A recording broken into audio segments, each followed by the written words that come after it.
Quiet, just on cue. Thank you all for coming. My name is John Hamry. I'm the president here at CSIS, and I'm very happy to welcome all of you and thank you for coming for a conference that we've been wanting to do for some time. It took us a while to find the right partner, and I'm just delighted to be able to partner with ICAP. ICAP stands for the International Career Advancement Program. And I learned about ICAP several years ago when, honestly, we were struggling at CSIS with a problem that all think tanks have, which is how do we improve the diversity in our ranks? Prejudice casts a very long shadow. And when you are running a think tank and you say, I'm really looking for the best people I can possibly find, that's affected by options and opportunities people had 30 years ago. It isn't something that you can turn in a switch. And this very long shadow of prejudice still hangs over my community. So we wanted to try to find a partner with whom we could work, and we were very fortunate to find ICAP, that we could work with ICAP, because they've been around, frankly, creating a mentoring and a networking organization to help do exactly this, bring diversity to the American policy landscape for international affairs. And we need it. It's a race against the clock. I think in 20 years there will be no majority races in America. We're going to be a mosaic of society, and we better start bringing that into the policy world. So I'm very happy to have this opportunity to partner with them. I also, I'd like to say this was brilliant planning on our part, but today, I think in about a half hour, there will be an announcement from the White House on the President's memorandum on promoting diversity and inclusion in the national security workforce. Nothing like dumb luck, to have it happen same day that you hold your conference on enriching the foundation for our national security community. And so we're very fortunate to have that, and we're very lucky that that's happened today. I want to say thank you to the speakers who are here. Very, very pleased that Raj is with us today. Is going to be our keynote. I think that really gave us a boost to be able to get everyone here. Last, I forgot to say one thing. I mean, when we have outside groups, we always have a little bit of a security announcement. I'm responsible for your safety today, so if anything happens, I'd ask you to follow my instructions. The exits to the street, to the emergency exits, are right behind us. There are these three doors. That door is the one that's closest to the stairs. That'll take us down. We'll go over to the courtyard of the National Geographic, and I'll get ice cream, and then we'll celebrate our survival, and we'll have a good time. We'll make it into a party. Nothing's going to happen. But I do want you to follow my instructions, just in case we do have an emergency. Finally, let me say, before I turn it over to Ambassador Key, this conference is only possible because there are a number of corporations that made a significant commitment to ICAP so that we can have this conference, so we can look at what it means to enrich the policy ecosystem in America. And I especially want to highlight these people. They made it possible. Chevron, Raytheon, Northrop Grumman, Bechtel, General Dynamics, Boeing, Bank of America, Oshkosh, and AT&T. These companies all stood up and said, this is important to us. We want to help ICAP champion diversity in the American workforce in our foreign affairs. So would you please give them a round of applause to say thank you to them?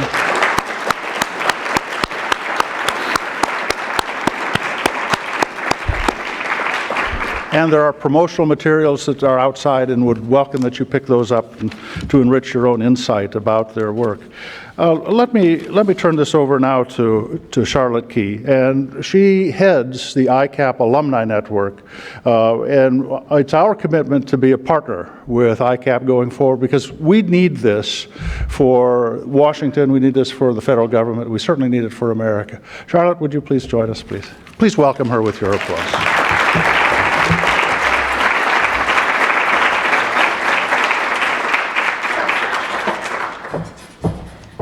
So good morning.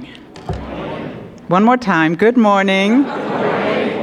So my name is Charlotte Key, and it's my pleasure as president of the ICAP Alumni Association to put the spotlight on our featured keynote speaker, Dr. Raj Shah.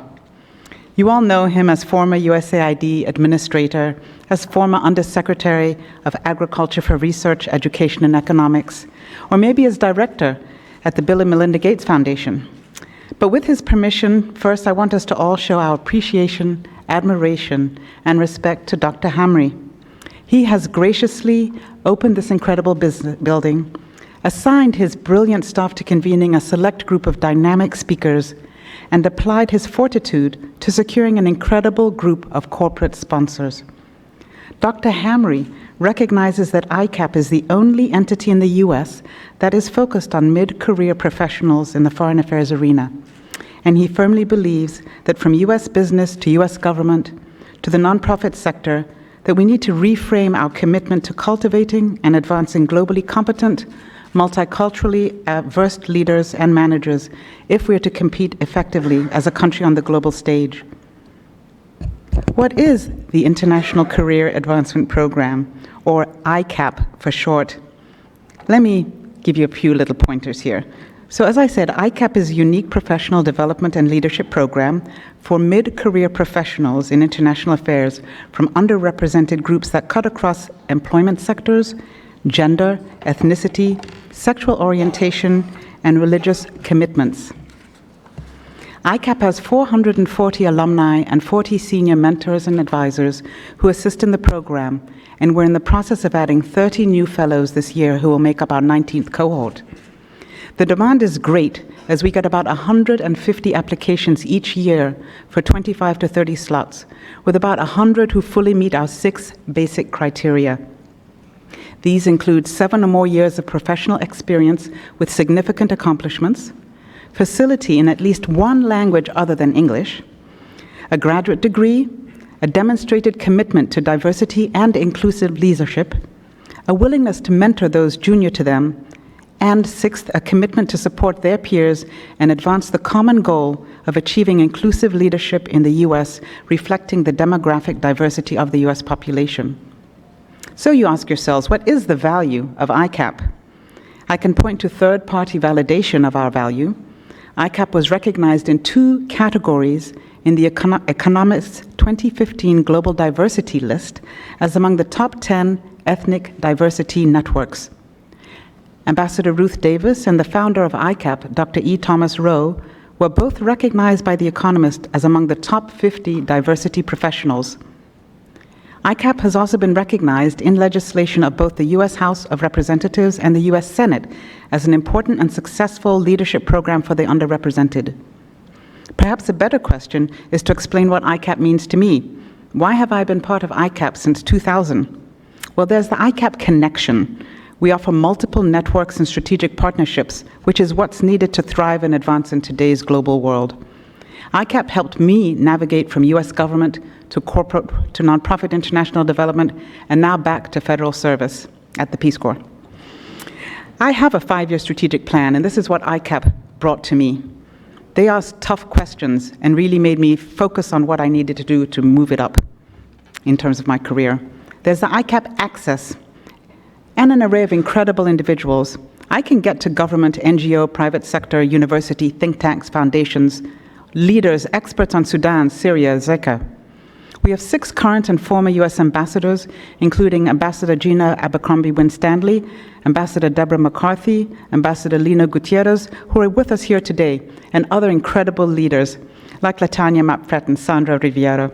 So here, everyone at CSIS, I want you to know that ICAP is a partner with ambition and commitment, and our members are talented, globally competent, and brilliant individuals. It's visionary leaders like Dr. Hamri who make a difference, and I ask you to join me in giving him and CSIS a huge round of applause.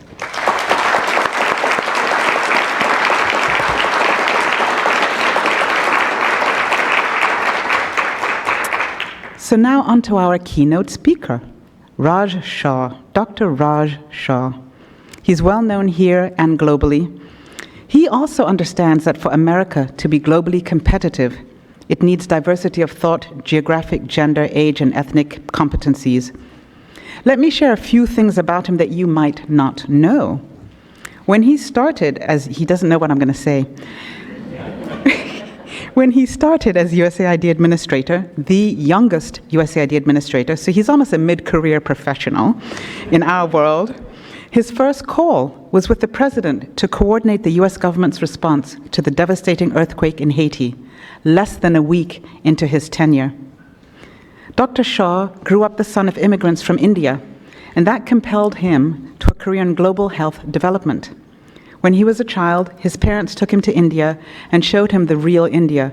He went to a slum, saw the poverty, open sewers, children in rags, dilapidated huts, a huge contrast to growing up in suburban Detroit. This stayed in his mind and made him want to connect back to where his parents came from and do something better. Did you know that he has a passion for economics, policy, and politics, which led him to join Al Gore's campaign and get involved in politics?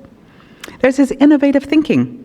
At the Gates Foundation, he helped design a financing mechanism to help fund vaccinations around the world, and now funds the Global Alliance for Vaccines and Immunizations.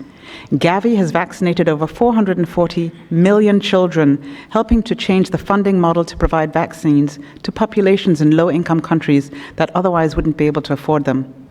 So we're truly fortunate to have such a committed, globally oriented leader to speak with us this morning. Let's give him a warm, thunderous welcome. Charlotte, very, very nice of you.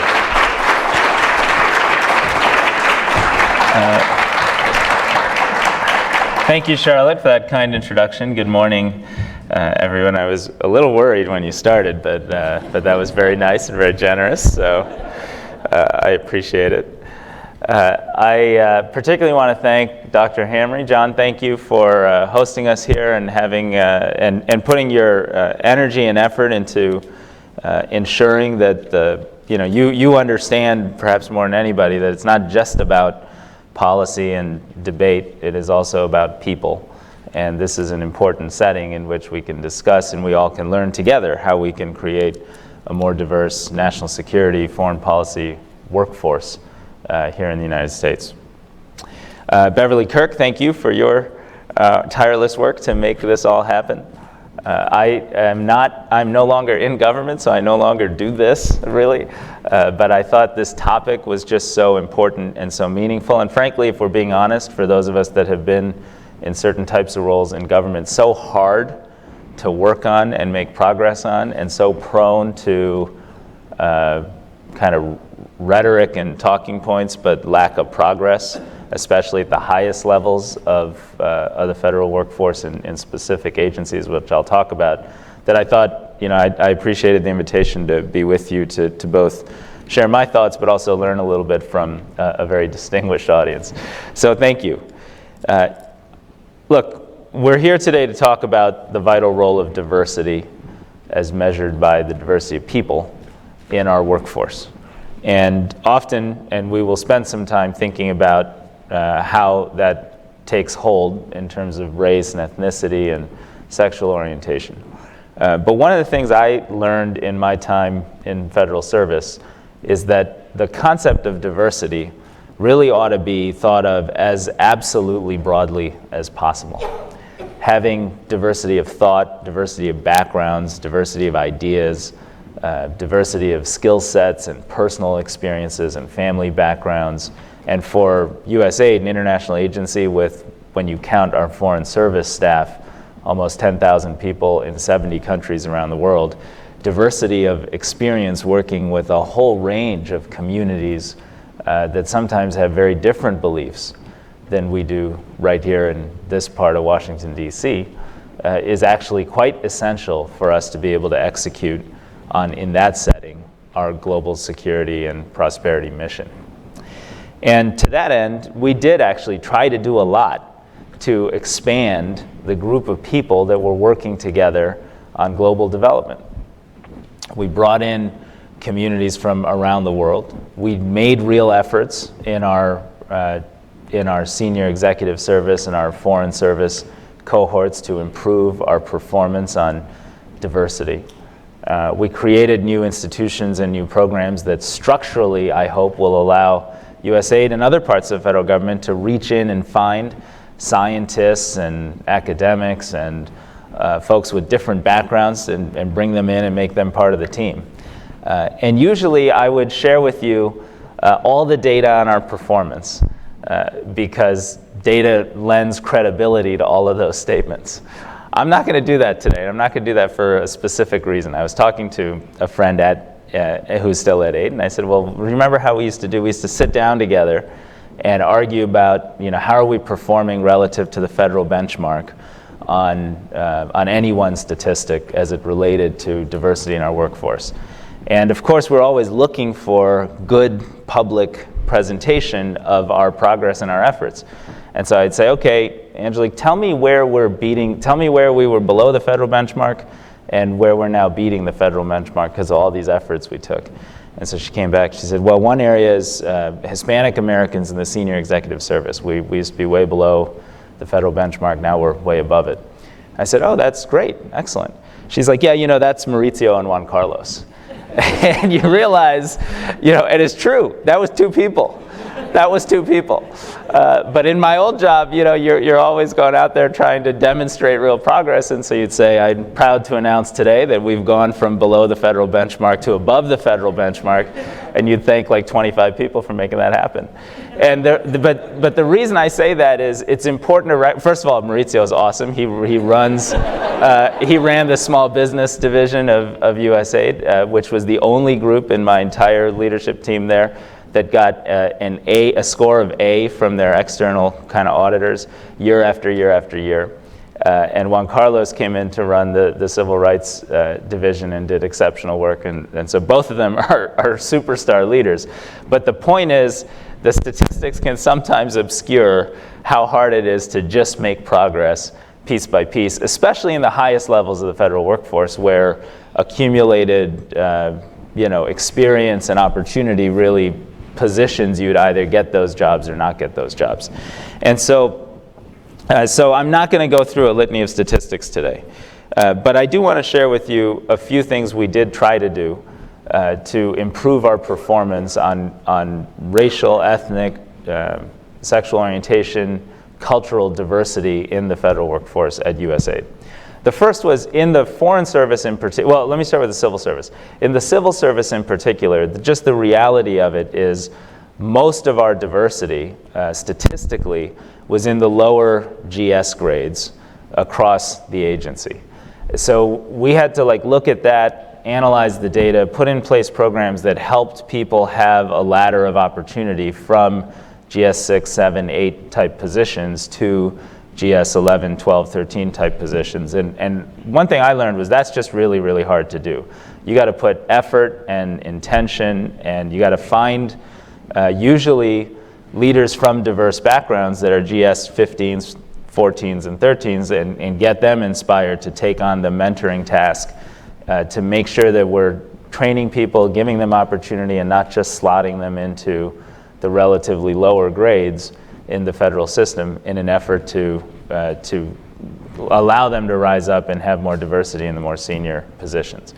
One particular area where I do think it is important is at the senior executive service. And I'd like to see more intention and more effort placed on getting leaders from diverse backgrounds into the SES.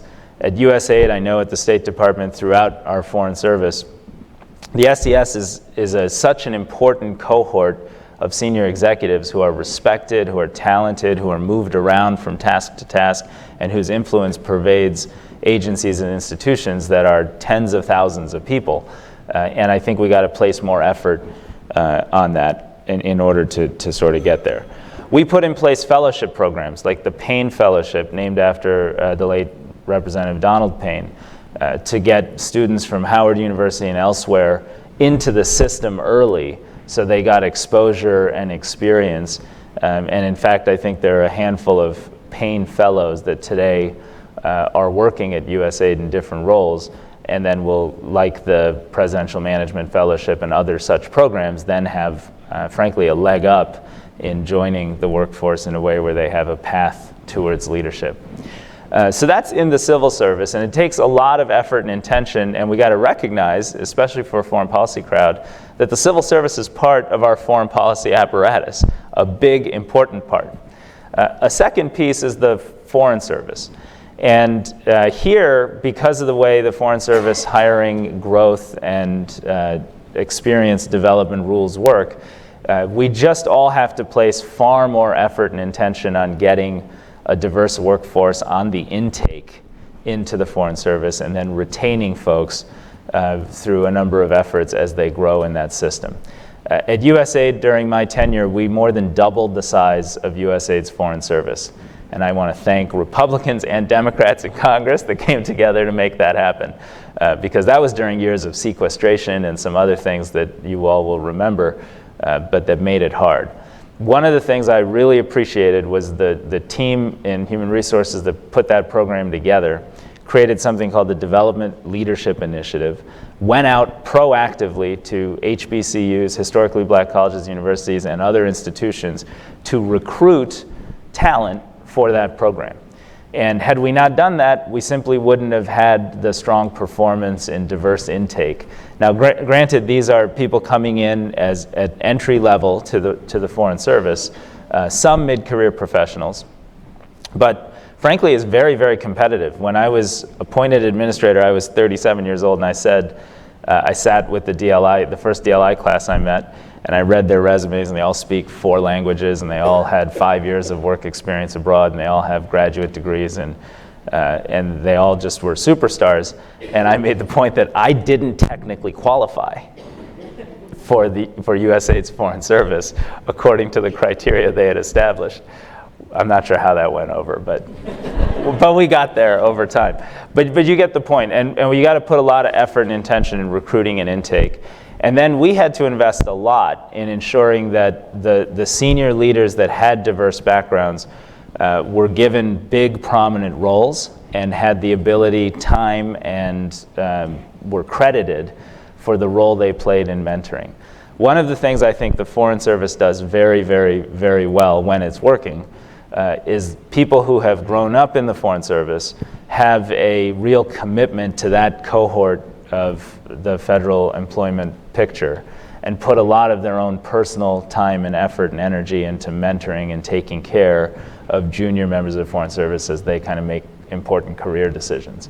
Nurturing that was very important. Now, we didn't necessarily try to do that with that lens early on. I was in a situation where my first week in office, the Haiti earthquake took place. The president did ask me to lead that effort. And I was just looking around saying, who is the best person in our 10,000 person system for handling the Haiti earthquake? And Alonzo Fulgham, who was my acting predecessor, was like, you got to get this guy, Paul Weisenfeld. So we called Paul, who is African American, but he was in Peru as the mission director. And Paul's reaction was, yeah, I actually know how to do this, and you really do need me. So I will come. I've read all about you. You really do need me, so I'll come help out. And he was great, right? And so then he took on leadership role after leadership role. And I will tell you, there, and myself included, there are a whole cohort of mid-career professionals inside of USAID that have looked up to and learned from and benefited from Carleen Day and Paul Weisenfeld and Alonzo Fulgham and some of the folks who gave their careers to service, did an exceptional job, and gave back to others in the system. And that makes a huge, huge difference. In my own case, I came to appreciate the value of diversity in the Foreign Service workforce in a very personal way. The other phone calls we made out of the office the day after the Haiti earthquake were to some Haitian American members of our staff who raised their hand and volunteered. Karel Laurent, who was at the time working in the Office of Food for Peace, sent a note up saying, I'm Haitian, send me down. We had folks in Afghanistan who were in service there who would reach out and say, I know how to help right now.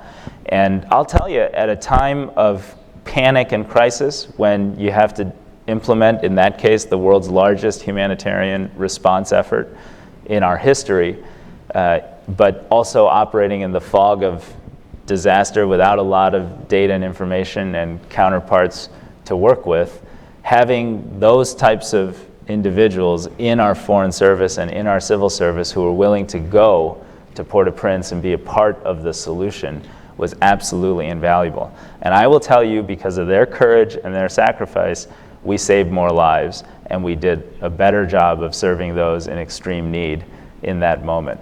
So for an institution like USAID, diversity is not just something you do to beat the federal benchmarks and get recognized for it, Beth. Because Beth, of course, runs the Office of Personnel Management. She's the one you want to get the gold star from. But it actually has an immediate bottom line impact on, can we implement our vision to help others and transform communities and societies, and especially for the most vulnerable. You know, it won't surprise you that I come from an Indian American background. My folks are Indian immigrants to the US. They came here in the late 1960s without a lot of material wealth, but with a pretty strong faith in what this country represented. And you know, my grandfather emptied his entire retirement account to buy a one-way ticket for my dad to fly from a city in India called Ahmedabad all the way to Arizona, where he became a graduate student at the University of Arizona.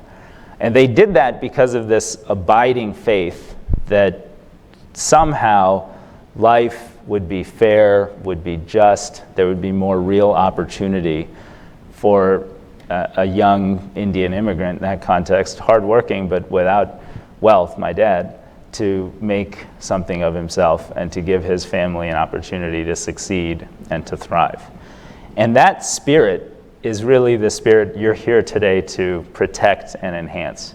It is the basic idea that we bring more when we come together with our diversity of backgrounds, that we are stronger when we respect the fact that even though folks may speak with accents or, I mean, I gotta tell you the story. So my dad, his name is Janardhan Shah.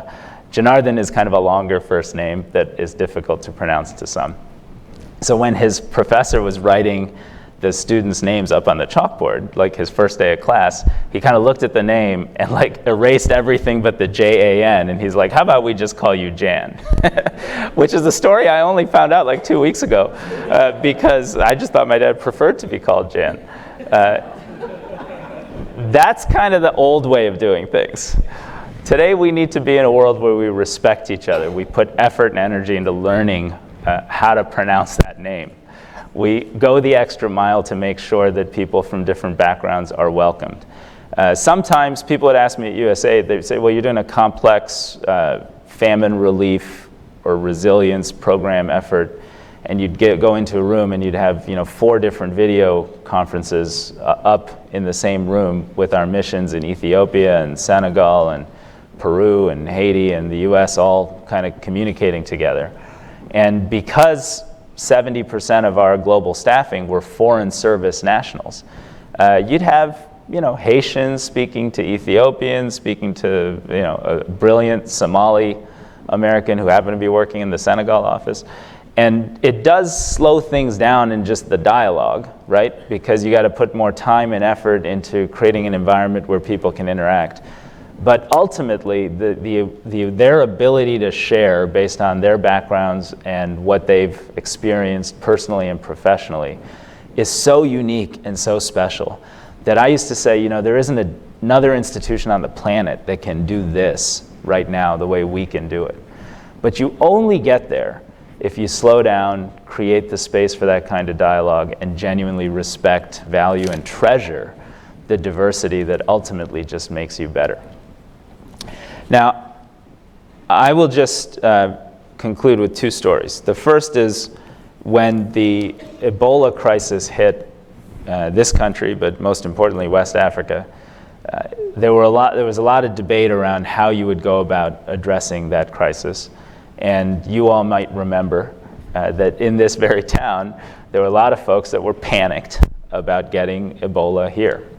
And as a result of that, people weren't always making the smartest decisions, especially political leaders that were asking for, airline flights to be canceled and walling ourselves off from the outside world, which would have been a disaster from an epidemic and pandemic threat response perspective. Ultimately, something magical happened in the Ebola response. The president made tough, courageous, science-based decisions. The military, USAID, CDC, Sylvia Burwell, the HHS secretary, everybody came together and drove an effective and aggressive response that made a huge difference. And in Liberia, we brought the rate of Ebola transmission down so fast that our military counterpart that were building Ebola treatment units expecting 2,000 to 3,000 cases that would need to be housed by, say, mid to late December in those ETUs, as they were called.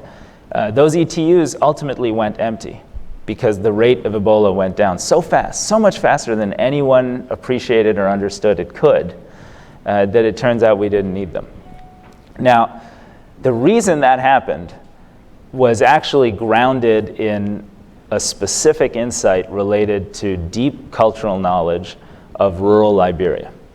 And it turns out that more than 70% of cases that were transmitted from one Ebola case to a new one were from family members washing, paying respects to, hugging, and celebrating the lives of those who had been deceased. 70+%.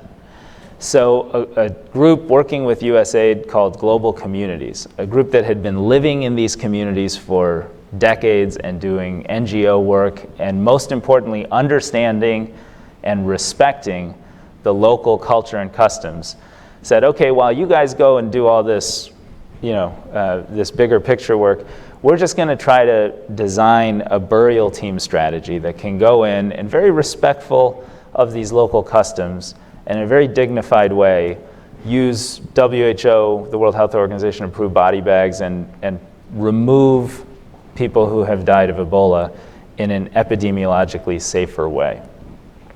And almost immediately, the number of new cases started to come crashing down.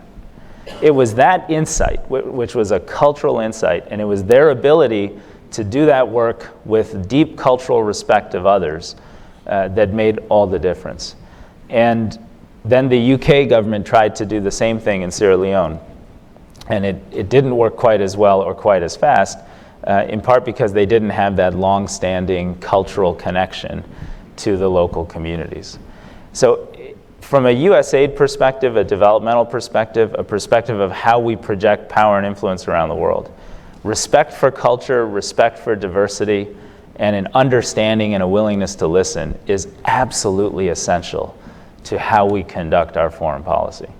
And this conference, in my view, lives within that goal and that objective. But ultimately, it is all about individuals. And I will conclude with telling you about one of my favorite people at USAID. Some of you here I know her, Angelique Crumley, who now runs the Management Bureau and is the assistant the assistant administrator for management, a Senate-confirmed position. And she is an African-American woman, extraordinarily smart, extraordinarily talented. She started in government 25 years ago, as a GS5. And I called and I said, well, what exactly is a GS5? And she said, all you need to know is that's way low. It's way low. Like, to get from there to here takes some work. But she started as a contract specialist intern in 1992. Outperformed in everything she did. By 2006-07, she was inducted into the Senior Executive Service. And when I was administrator, whenever we had something tough that had to happen, including, by the way, putting in place the diversity program that we did, creating the paying fellowships, everything from redesigning our website to restructuring our procurement processes, it was always go to Angelique, and she works her heart out and makes it happen, right? And her teams were fantastic and high performing.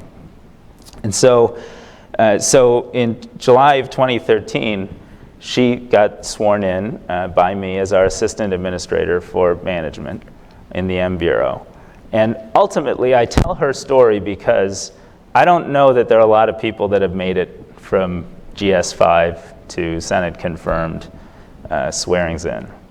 But at the end of the day, that's, in my view, the vision of success. We need more people like Angelique who grow into roles of leadership, who bring with them a continued passion to help others do the same, and who just demonstrate through sheer excellence that achieving diversity at the highest levels of our workforce in the federal government is about getting our work done better, whether you're redesigning the website or attacking Ebola in rural Liberia. So I want to thank you for the opportunity to be with you today. I want to thank my colleagues who did all this hard work. And I want you to recognize that the things you're going to hear today from Beth and others about the President's big announcement this afternoon are in fact all part of this big vision of creating a more just, a more fair, and a more effective federal government, which we need for our foreign policy, but we also need for our own sense of self. Thank you.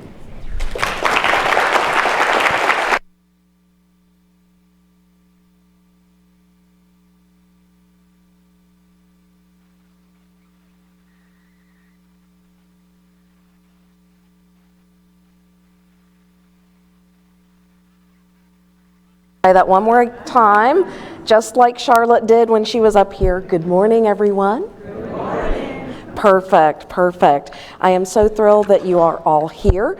I'm Beverly Kirk, and I am a fellow in the International Security Program here at CSIS, and I manage the Smart Women, Smart Power initiative. And before I introduce our next two speakers, a couple of technology-related housekeeping things. You may have noticed on our panels here that we have a hashtag for this event. It is hashtag CSIS ICAP 2016. So for those of you who are online viewing this at home or in your office, please feel free to use hashtag CSIS ICAP. That's CSIS ICAP 2016. Also, we are live tweeting, so if you are on your phones here in the room and you feel like tweeting, the International Security Program Twitter feed is live tweeting currently, and that address is at CSIS_ISP. Again, that's CSIS_ISP. And as with all CSIS events here, our permanent hashtag is CSIS Live. So you have three things there that you can help us with technology-wise this morning for our event. And now I have the great honor of introducing our next two speakers who are going to help us take a deep dive into the demographics of the U.S. government. Beth Cobert is Acting Director of the Office of Personnel Management. Now she came to OPM, oops, I'm a little too close to the mic there. She came to OPM from OMB, where she served as Deputy Director for Management and Chief Performance Officer. Now, in both her positions, both her current job here at OPM and then at OMB, she has focused on the importance of having a diverse and inclusive workforce, leading the work on the people and culture pillar of the President's management agenda, including initiatives aimed at recruiting and retaining a talented and diverse federal workforce. Director Cobert spent nearly 3 decades at McKinsey & Company before joining government, and while there, she led initiatives on recruitment and training and supported efforts to advance women in leadership positions. Our second speaker for this session is Jane Rhee. Jane is Director of Strategic Planning at the National Security Council. She is a career Foreign Service officer and has served in the Middle East and South Asia, as well as doing a lot of work here in Washington. Her work currently at the NSC focuses on priority initiatives related to the diversity of the national security workforce and long-term strategic and global trends affecting U.S. national security interests, among a lot of other issues. She is very busy.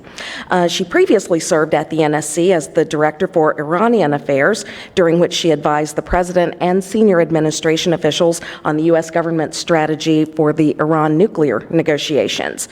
At the State Department, Jane has served as a member of the Secretary's Policy Planning Staff, the Office of Iranian Affairs, the Intelligence and Research Bureau, and the U.S. missions in Kabul and Dubai. Director Cobert will speak first, then she'll be followed by Jane, and then we'll do a little Q&A and get you all involved in the conversation. So Director Coburn, please come forward.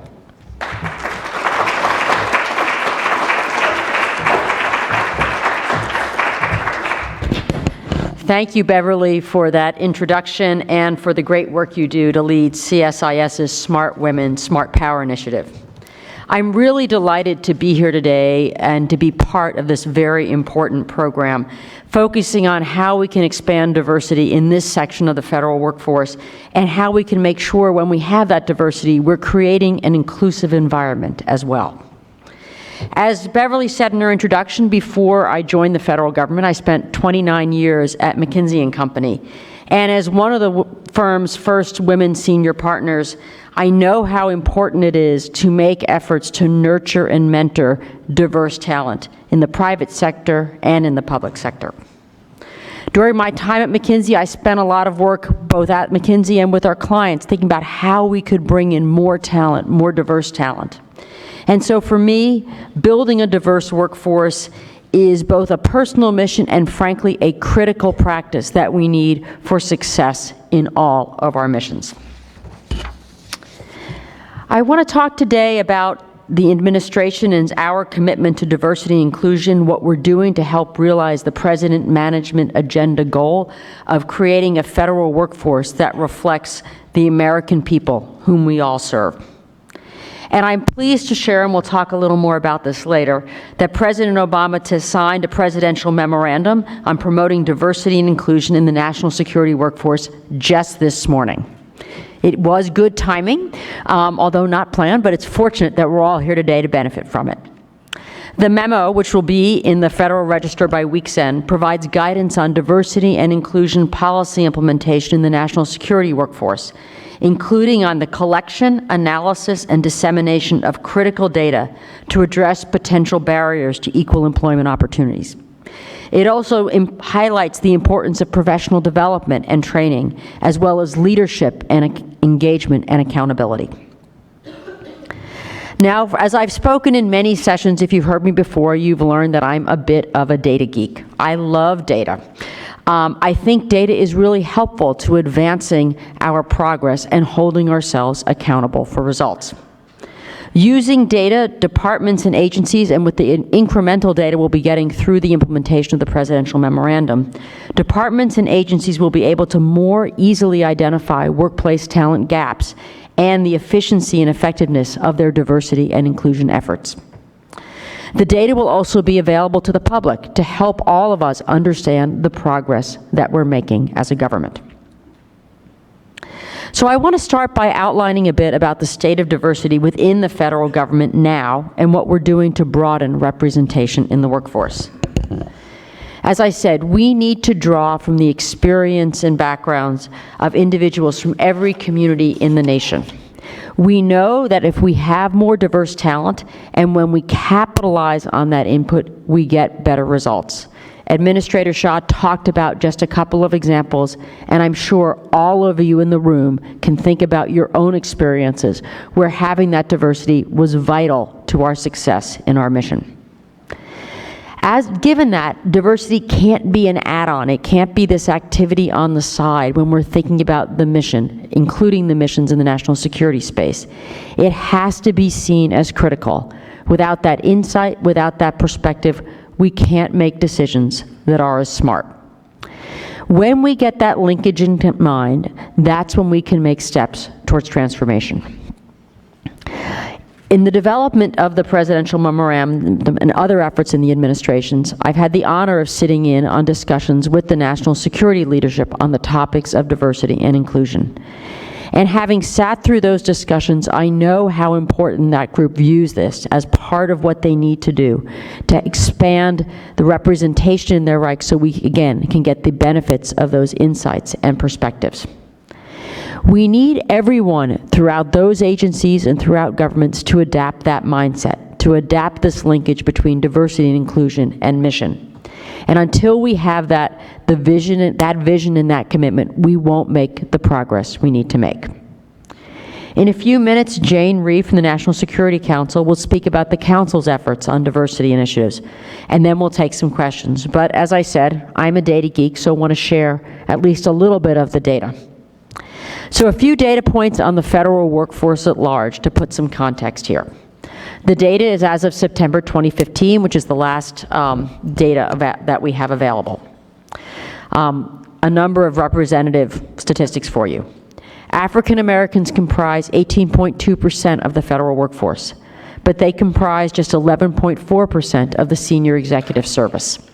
That to me says we have work to do to think about how we are advancing African Americans in our workforce and making sure we're identifying any barriers to promotion and retention. Hispanics comprise 8.5% of the federal workforce and 4.4% of the SES. Again, that suggests we need to do both more outreach to Latinos as well as, again, thinking about the barriers to advancement.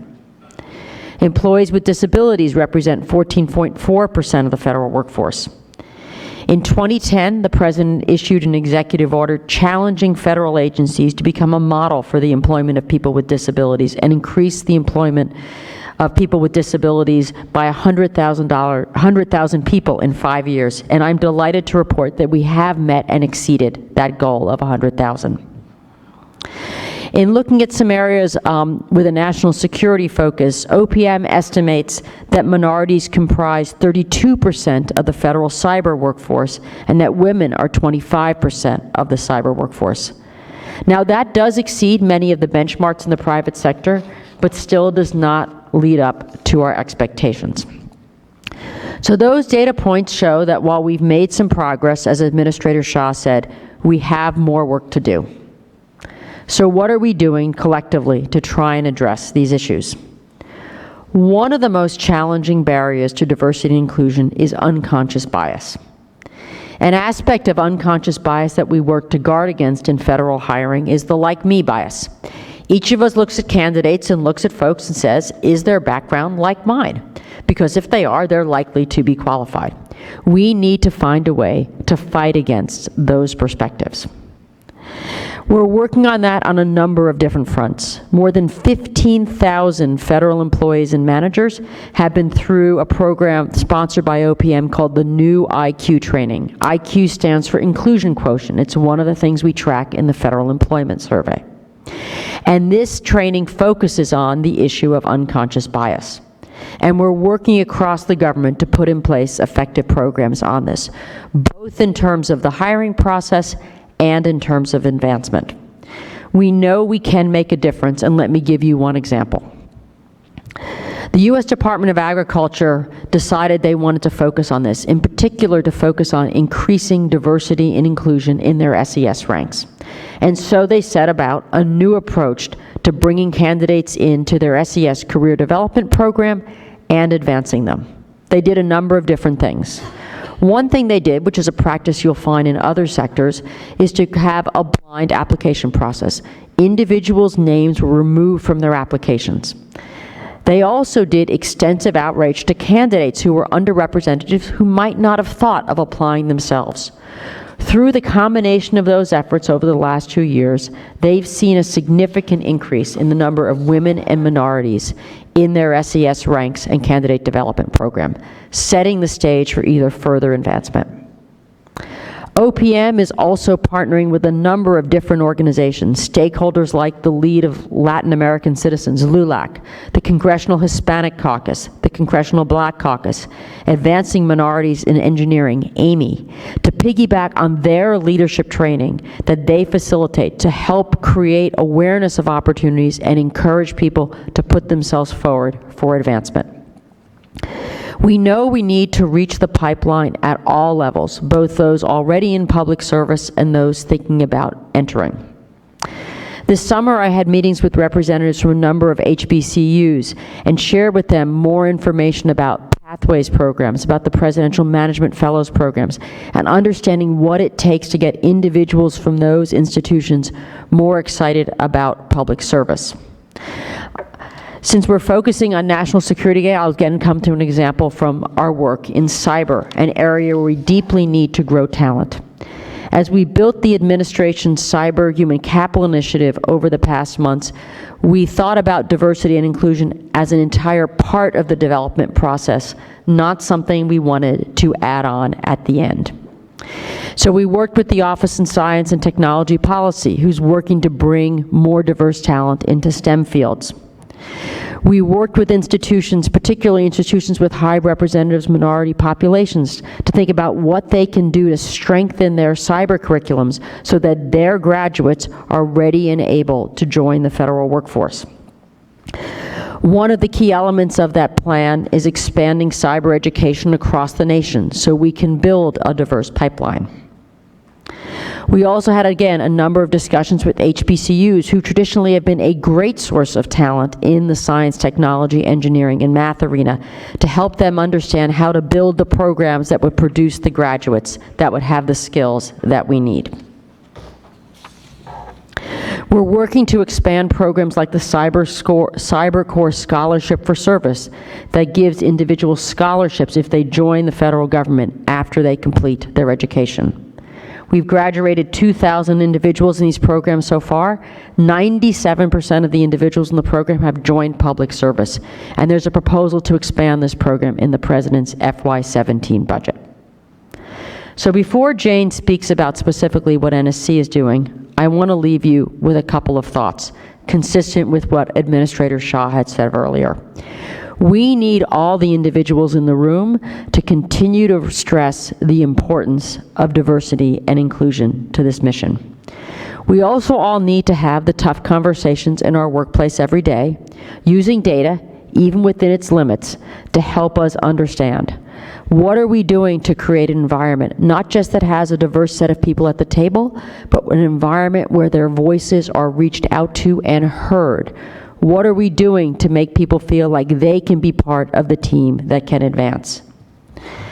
Together, I think we can make progress. We know we have work to do, but we have real opportunities, and I'm delighted to turn it over to Jane to let her talk about some of the issues that are underway right now, and I'm delighted to take your questions as we go forward.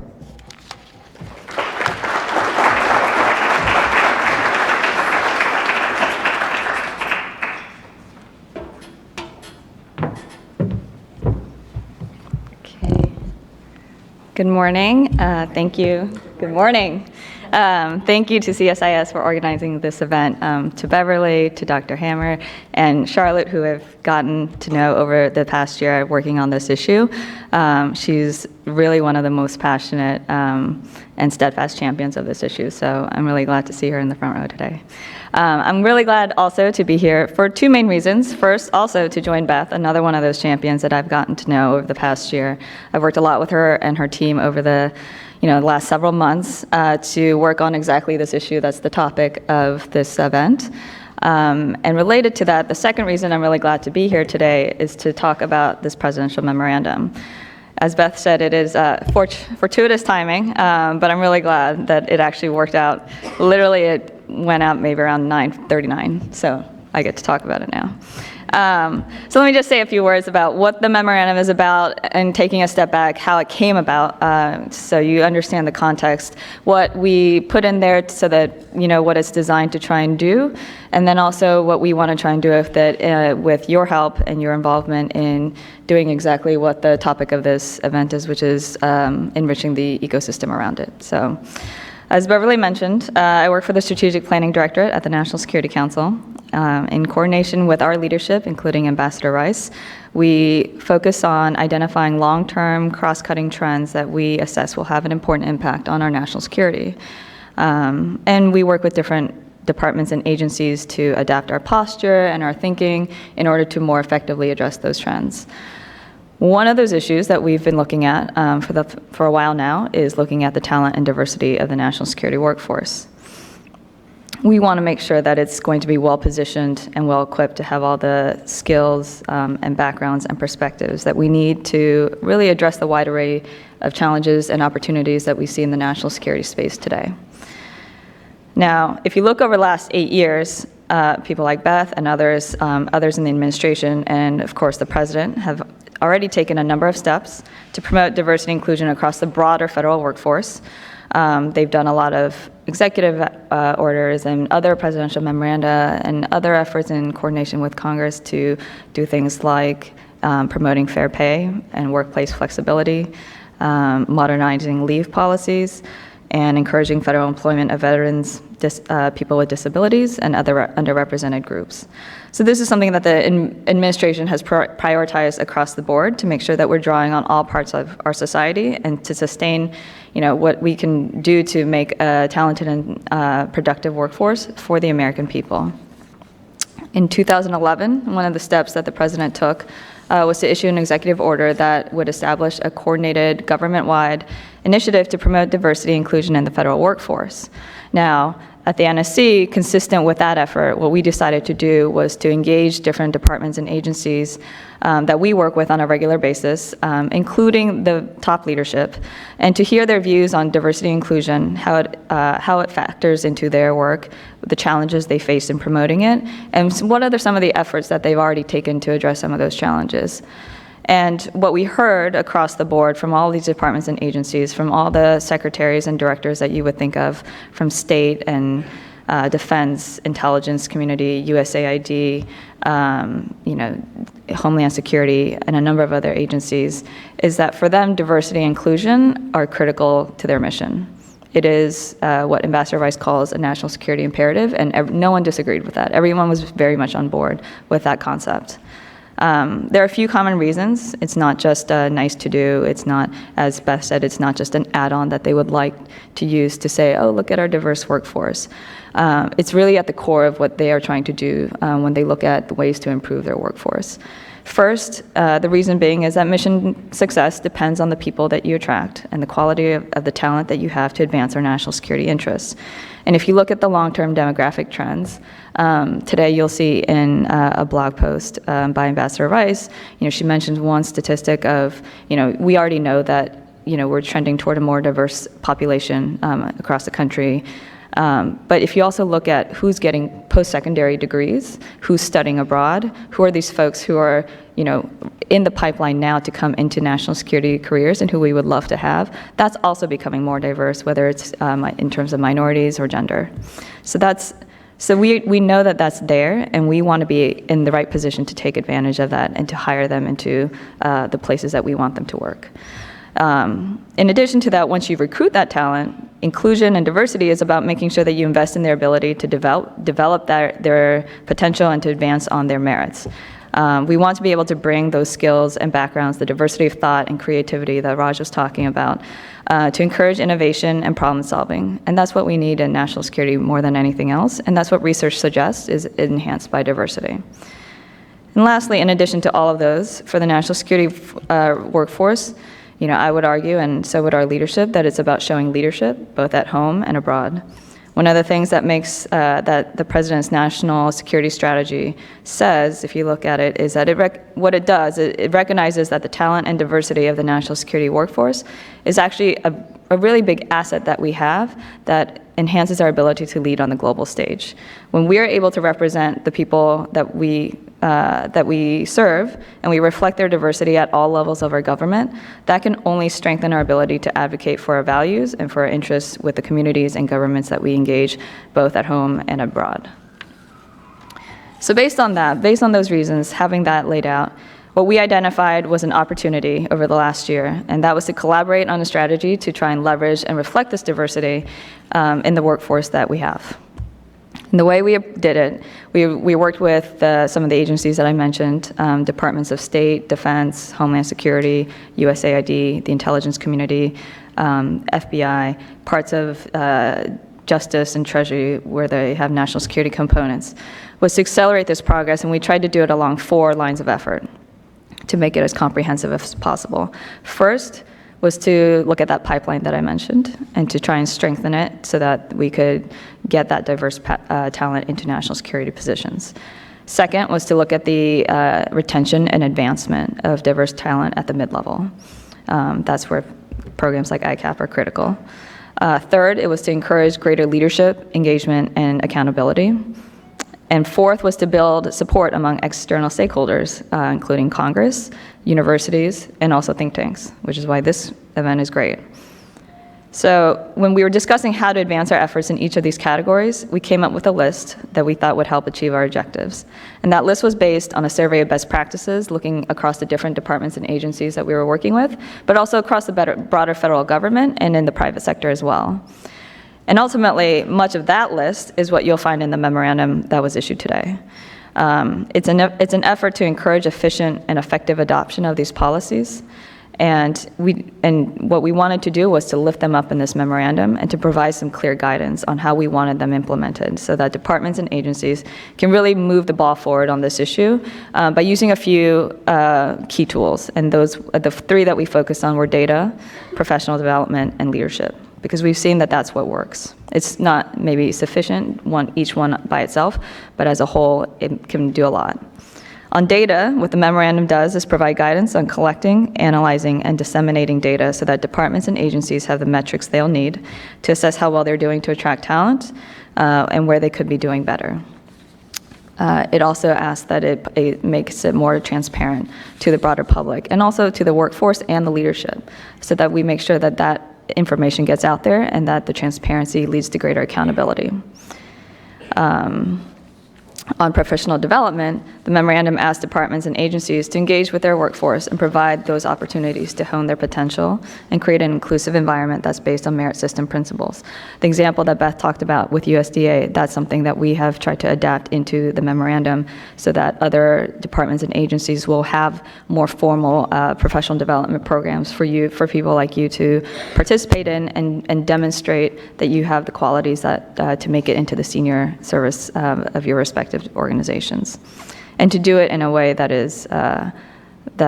provides equal access to opportunity.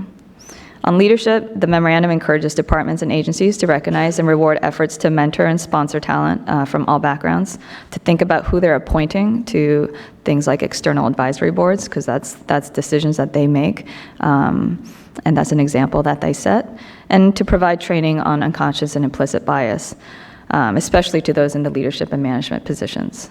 There are some resource restraints, but we're trying to work through it and make it as broadly available as possible.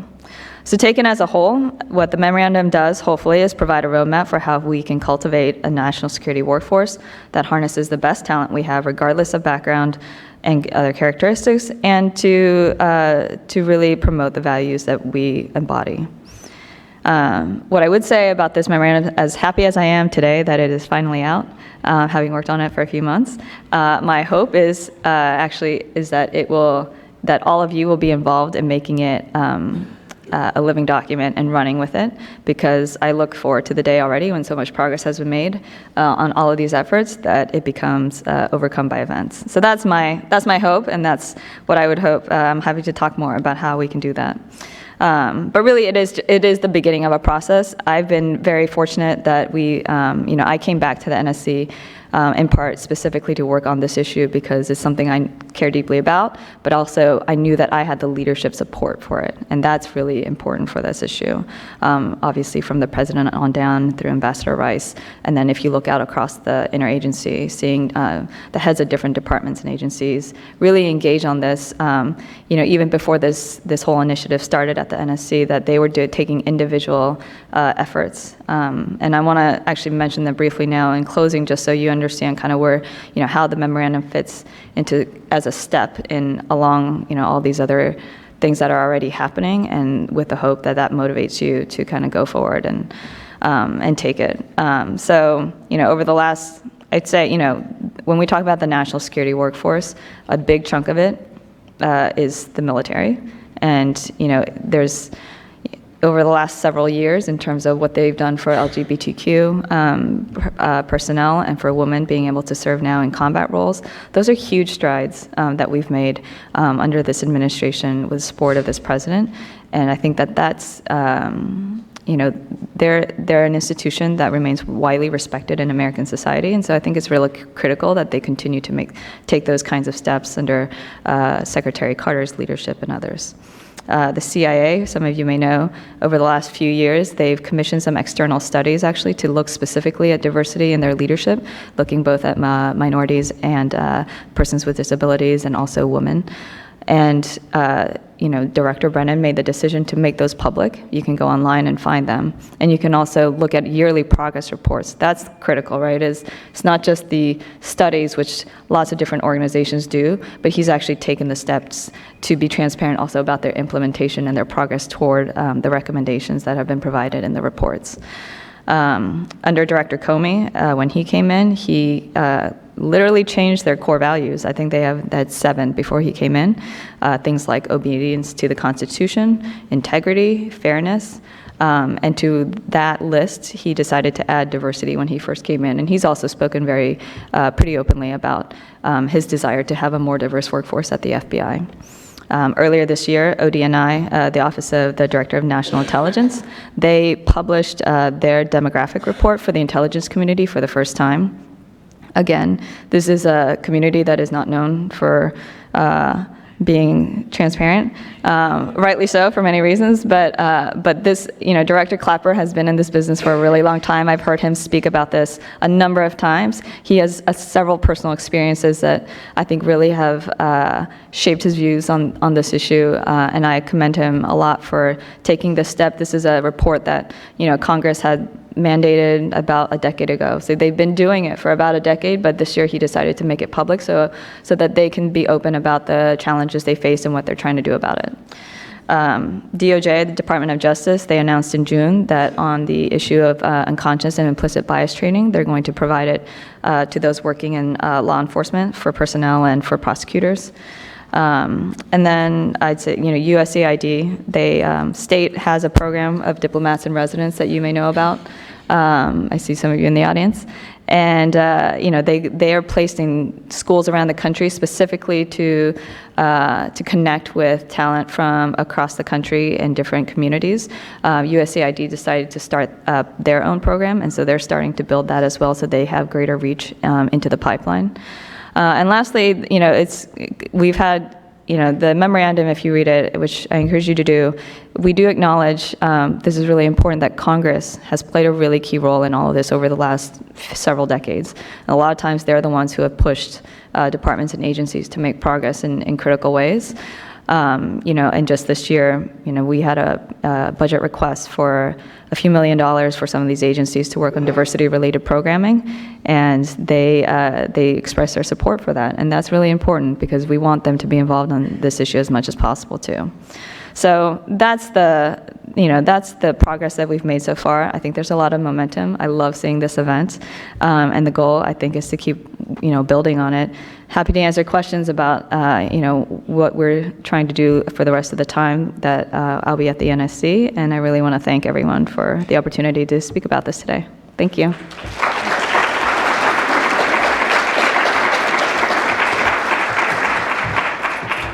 Have a seat. Thank you. All right.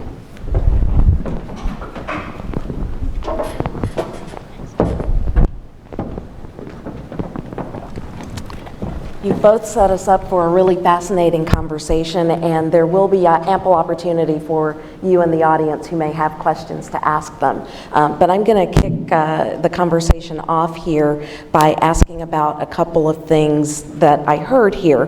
One is the acknowledgement that the national security and foreign policy workforce is less diverse than the government writ large.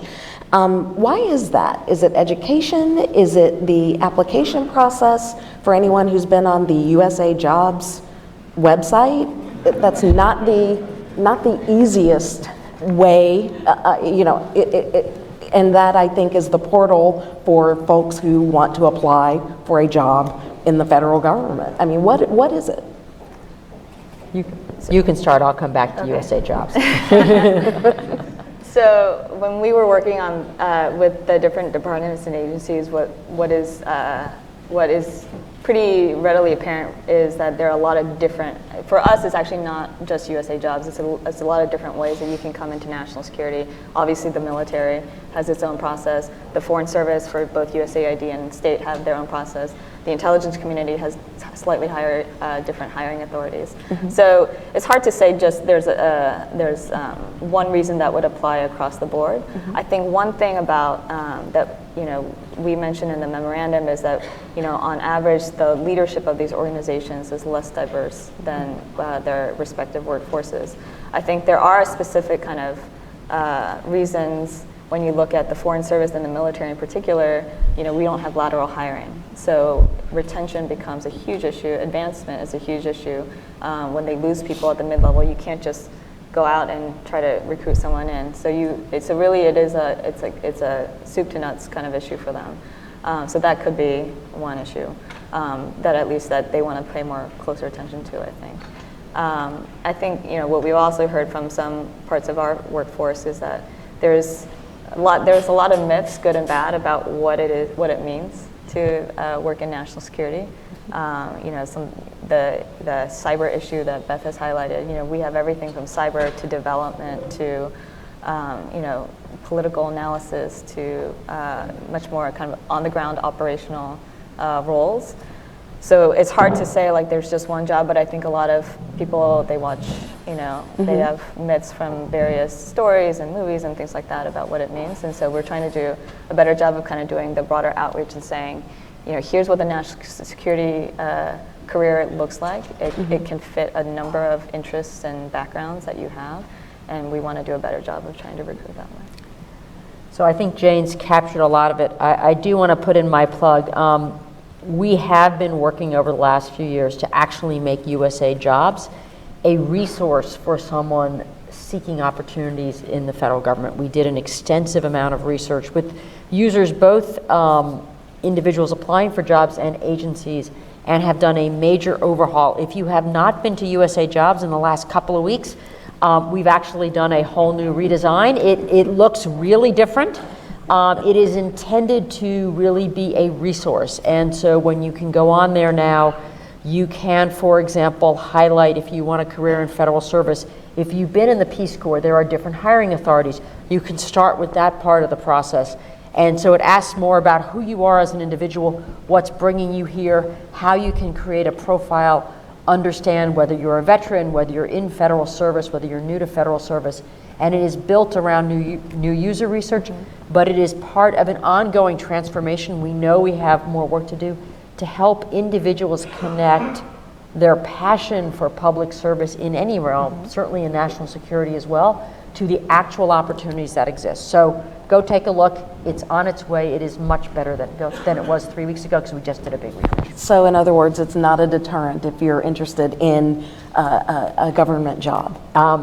It is intended, it was built to replace going to federal buildings. Literally, that's how it worked. You went to a federal building, you looked on a bulletin board. That's what the process started as. Today, we live in a whole different world. There are still different parts of federal hiring, right? How do you do it in a way that gives public notice and creates opportunities for all to apply? But we built it around the user, what the users told us they wanted, what they needed to know. So it creates a resource, it creates a profile, and it creates a helpful way to connect individuals to the actual agencies who do the hiring. And Jane, you mentioned something here I want to follow up on, the leadership being less diverse in the national security foreign policy arena. How much of an impact does that have, since there are other ways of getting into that field? Sorry, you mean in terms of the impact on the recruitment? On the recruitment, yes. I think it's not something I can quantify. I know just as someone who is also in the pipeline myself, that it does matter to see who's at the top, and that it not only speaks to just who is up there. Obviously, you want the most qualified person, regardless of who they are. But it speaks to the priorities of the organizations that you work for. And I think that really goes back to the idea of being able to attract the best talent.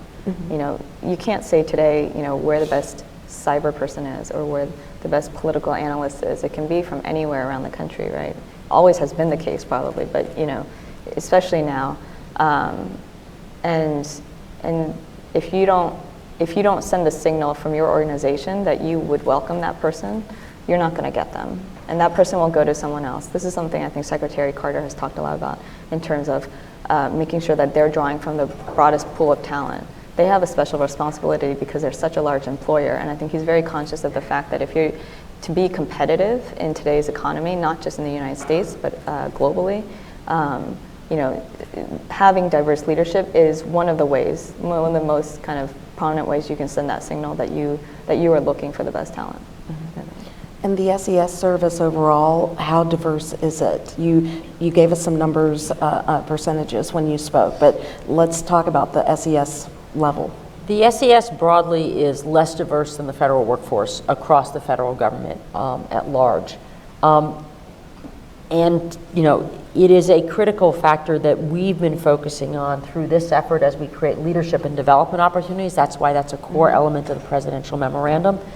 And it's an effort where we, in working with agencies, are working very hard to spread promising practices.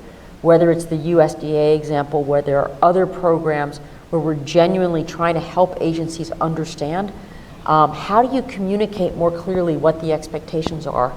How do you get individuals who don't think they might be qualified, but actually are, to step up and put themselves forward, to feel like they're in an environment where they will be welcomed for doing that. So we've got a lot of efforts underway, and a core part of the work that we've been doing with the NSC is to share those practices. What are places where people have had success in building talent in the SES? How do we make sure that each time when we are looking at an opening, we are actually encouraging a broad set of capable individuals to apply? We use applicant flow data a lot in thinking about this issue. And you know, one of the challenges with the SES is you are doing it one hire at a time. Each one is an individual. You need particular skills. It is very hard and competitive to join the SES, as it should be. But when you look at the accumulation of individual decisions, that's where data can help you. You can look and see whether you didn't get applications, or did people make the cert, or did people make the cert but not make the interview process. And when you look at it, not just on each case, but as an accumulation of cases, you can start to see where you need to take action so you get the right talent into the pipeline, the right talent through the pipeline, and with that, picking the best talent, but recognizing that that talent can come from different places than the past. And just want to get you to tell everyone who may be watching online or listening at home, making the cert, translate that? Oh, sorry. In the federal application process, people apply. There is then a process to determine individuals' qualifications. In the case of a senior executive service, there's both technical qualifications and the executive core competencies. And so there is a screening process to determine who then are the candidates that are then chosen to be interviewed. It's a process, when done right, that involves both the human resources talent and the people who understand the expertise. Getting that subject matter expert and them working together is part of it. That becomes these folks who are interviewed for the position. And can that be a deterrent to someone from an underrepresented group in terms of the process? We are working to make sure, certainly for the senior executive service, as well as for any level of federal jobs, to help individuals who aren't in the federal government and don't understand the process to understand what's required. On the new USA Jobs website, there are tools about preparing a federal resume, which may look different than what you'd need for the private sector. We are working with agencies as another part of the president's management agenda to have a more broader way of bringing people into the SES that will not require what is traditionally referred to as the 10-page essay, but to use different tools. Several departments, the Department of Energy has gone to a resume-only process for applications. So we're working to make the process more clear to those who are applying. We think that will help us bring in a broader array of candidates and then ultimately get more people of different kinds of talent through the pipeline. And Jane, I want to go back to something that you mentioned on retention. You talked about how it can be difficult if someone leaves. You can't just automatically plug someone else in. What is the retention rate like for the government in terms of underrepresented groups? Are people getting in, and once they get in, they do stay? Or do they reach a certain point where they feel like maybe I've hit that glass ceiling, maybe the leadership is not as welcoming to me as I would hope, and they leave for whatever reason? How will what was presented today in this presidential memorandum address that issue? So when we talk to departments and agencies, actually one of the first kind of modifications we made was, let's talk about retention. And a number of them actually said, actually we're not bad on retention. And if you look at things like the intelligence community's demographic report, or talk to some of these departments and agencies, it's not so different in terms of if you separate it out by demographics. What they wanted to talk about more was about advancement.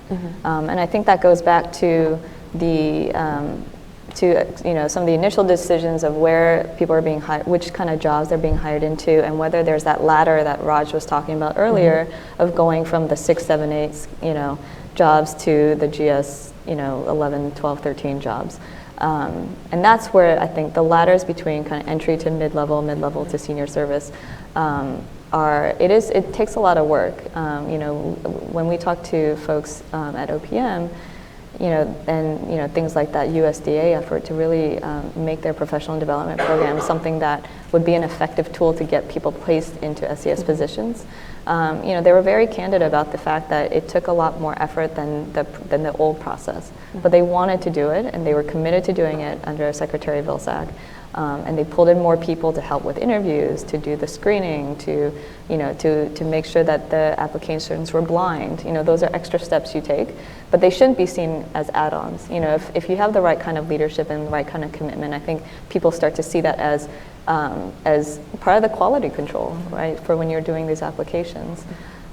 So the advancement in the presidential memorandum in Section 2 in particular, we talk about— I love that you know each section.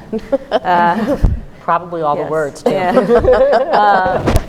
There's 3 things we talk about. One is, doing stay and exit interviews. A lot of folks are starting to do exit interviews to talk about why are people leaving. So that's that gets to, a better understanding why you may have lower retention for some groups, or why, but it's also stay interviews. Why are people staying?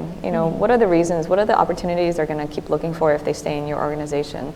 That's valuable information to have before they're already, 1 foot out the door. The other thing we want to do is look at professional development programs, and so we encourage departments and agencies to prioritize different kinds. It doesn't have to just be one program, but it's to encourage, as we've done for a long time in the federal government, I think, doing exchanges and joint duty kind of jobs, so that you get a wide cross-section of experience as you're going up the ladder, and that makes you more effective as a leader later on. But also there are specific programs like the Candidate Development Program where OPM would certify you as SCS eligible. And one of the thoughts behind that is, a lot of times you hear about, people are promoted through informal networks, and that's hard to replace. And but if you have a more formal way, and you present your leadership with a list of people who have gone through this training, and say, hey, we have this diverse list of people in your agency, it makes it harder for them to not look at that and say, I don't have, and provide that excuse of, I don't have the right people in my agency, so I'm going to go with this person who was recommended to me by a friend, or whatever. And then lastly, there's something that's specific for the national security workforce is, this issue of the security clearance is one that presents various kinds of obstacles at different points, but one of them is, following the guidelines that we have, there are certain assignment restrictions that some people get based on previous experience, working or having connections to certain countries. You want to make sure they're not vulnerable to kind of, whatever threats they may face because of that background. But we just want to make sure that that's done as in a fair way. And so we ask that all departments and agencies who have those kinds of assignment restrictions just to have a review process, so that if someone wants to go back and say, I'd like to revisit this issue, that they have the opportunity to do so, and it's not just like, oh, they got handed this decision and now they have to live with it, and they can't serve in certain parts of the world that they thought they might be able to go to. And they just want to make sure that it's that they have the opportunity to understand the decision behind that. And before I go to the audience, I have a question that probably won't be a popular question to ask, but I'm going to ask it anyway. And there is an atmosphere when you talk about diversity and inclusion, you see eyes roll, and there's a backlash toward it. How do you deal with that as you're trying to make progress? The presidential memorandum is great, but there will be some people who will hear about this today and literally roll their eyes and say, why are we still talking about this? Why is this still a problem? So how do you combat against that? My reaction to that is, in all these fields, certainly in national security, we have a bunch of incredibly tough problems that we as a nation are trying to solve.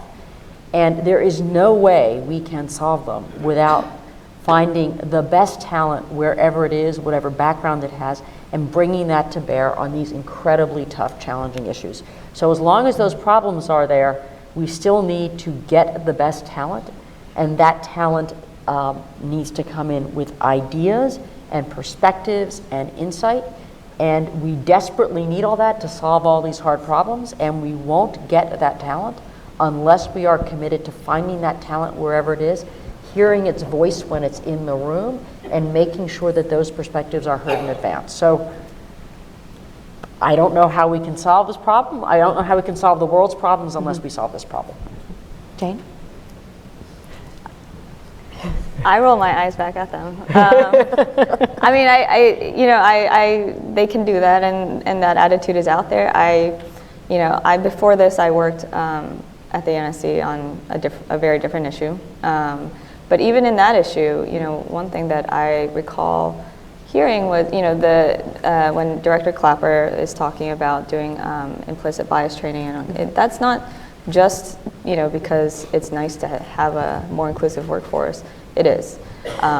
It's about the products that they produce. I don't want to be getting products with bias built in when I'm asking for analysis that will feed into policy recommendations that I'm making to senior administration officials on something like the Iran nuclear program. That's not a nice to do. That's pretty essential for the job that we do. A must do. Yeah, and then so that's kind of in the realm of the substance. And then what Beth says about talent is, I see every day people around me, my colleagues at my level and below. I teach, I see students who are very interested in coming into national security careers, and the idea of turning them away for any other reason, if they're totally qualified, is crazy. How you can't, the world is more diverse. Our country is more diverse. It's getting more diverse. The talent is becoming more diverse. You can't tell me that you would not persuade me, and that's why I get to roll my eyes if you say that the workforce should only be made up of a certain group of people, because that's just not the case. All right, well, I want to open it up to questions from the audience. I see lots of hands going up. My only rule is that you tell us who you are, your affiliation, and there must be a question somewhere in what you say. All right, and the first question goes to this gentleman right here. And wait for the mic, please. I'm Randall Hume. I was in Defense and Homeland Security and GAO. But I hope that we include as portion of this broadening the ecosystem of elevating the value of public service and government service itself. I think that's an important element of it. I know you have programs like that. I'd like to hear a little bit more. If you Google, shockingly to me, Google, why are government employees, and you know how it auto-completes, the first three results are so incompetent, so lazy, so rude. I think that's just appalling. And I think that we will not have a good chance of broadening the ecosystem unless we also elevate to new generations the value of public service and what government employees do. So I'd like to hear a little bit of what are we doing to do that as part of the broader diversity effort. Right, thank you. So I could not agree more with the need to be better communicators about the value of public service, about the difference that the federal workforce makes every day in the lives of Americans. There's a number of things we're trying to do to get that out there, but it is hard.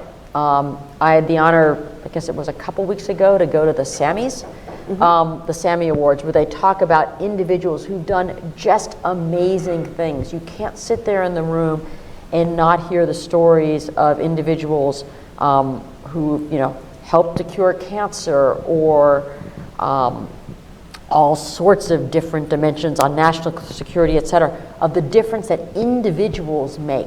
One of the things that we are working on at OPM is actually a better connection between the federal workforce, right, 85% of which is not in Washington, D.C., and colleges and universities around the country, whether it's through the federal executive boards and getting individuals out there and into classrooms and talking with students about the difference they can make through public service. There are amazing stories, and we've got to find a way to do that. We have to be more proactive in conveying that message and helping students and others understand that if they want to make a difference in their communities, one of the most effective ways to do that is through federal service.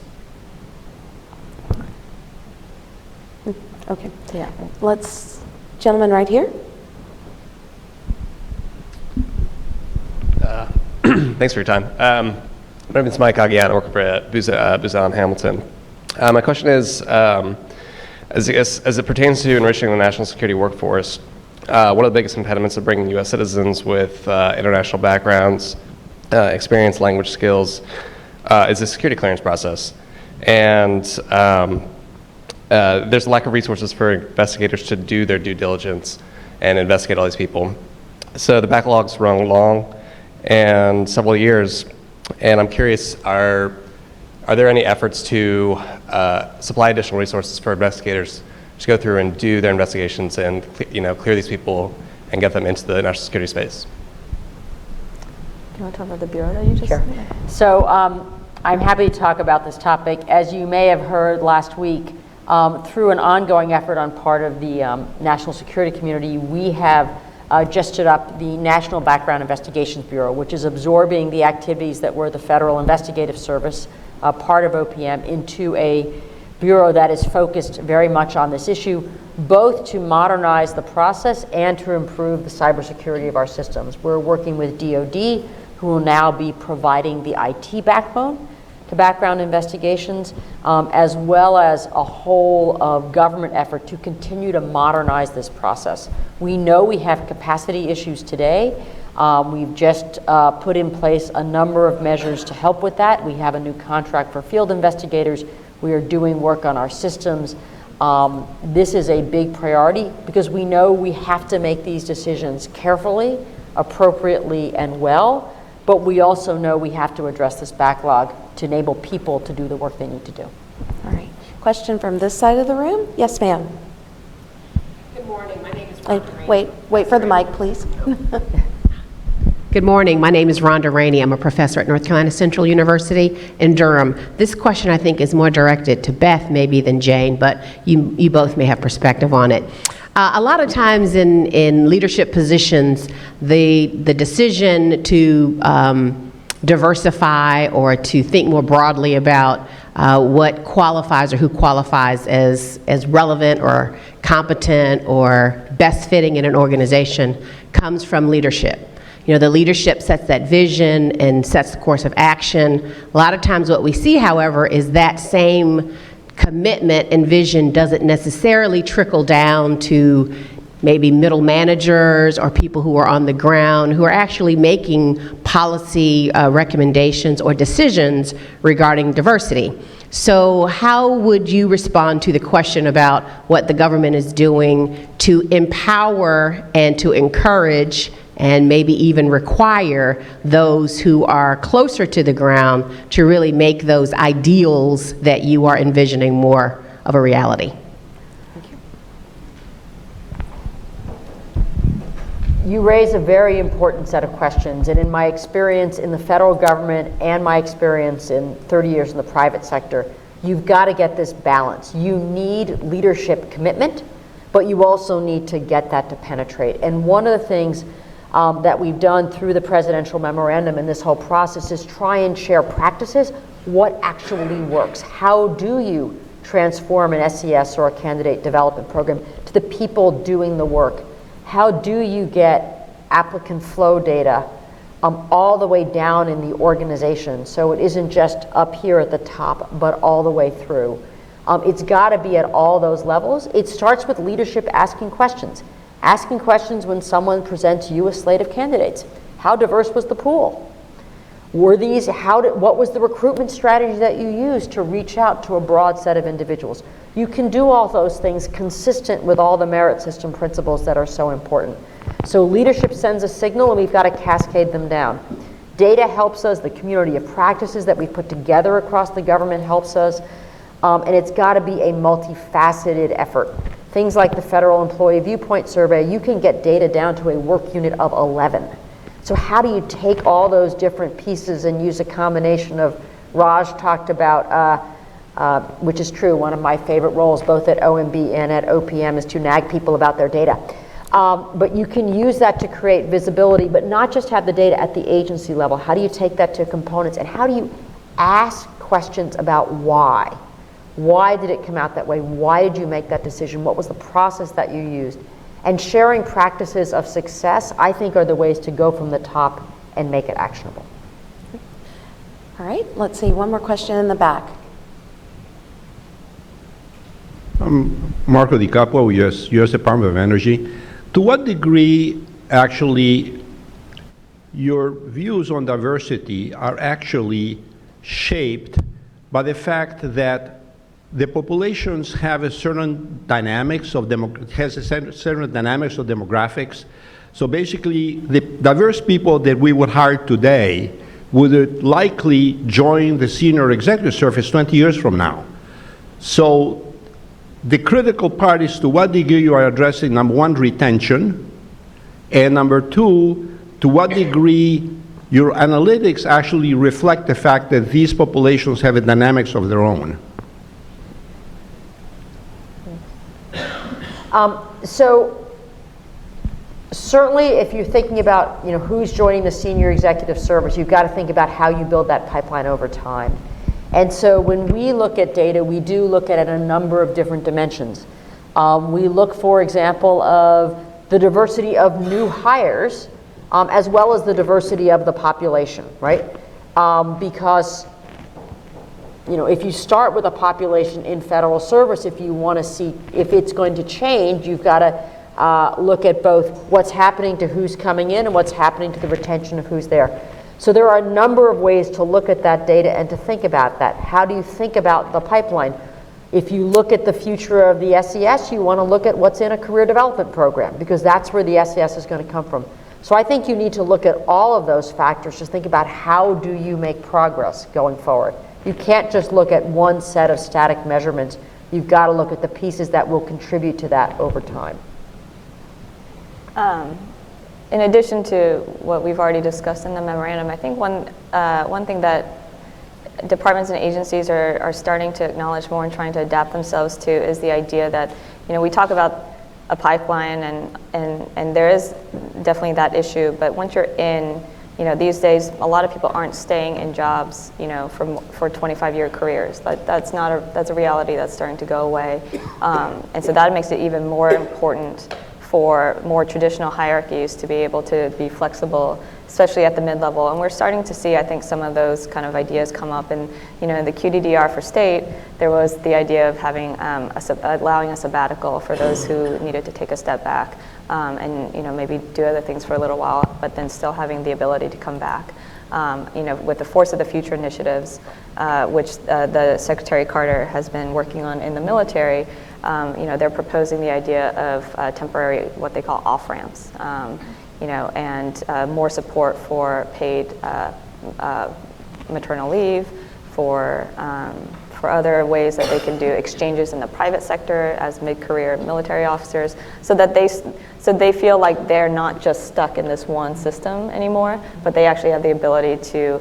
And it's good for, and what the good thing is, they're recognizing that that's good for the organization as well, because they then get to get new skills infused at the mid-level that they can used to advance, their objectives in the organization. They get to keep, 2 career families because now they're more where both parents are working.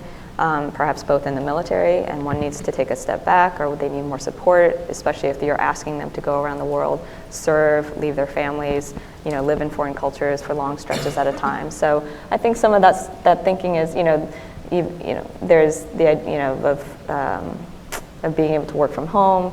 Those kind of workforce flexibility policies are people are trying to think very seriously about it. It's obviously there's some restraints because a lot of us work on classified systems that you don't have at home. So there is only so far that you can take it in some positions, but they're trying to be a lot more creative, I would say, including in the most, furthest reaches of the intelligence community and in the national security workforce, to try and think about what are the needs of the workforce today and how can we start to try and meet them there. All right. Let's go to this side of the room. Questions?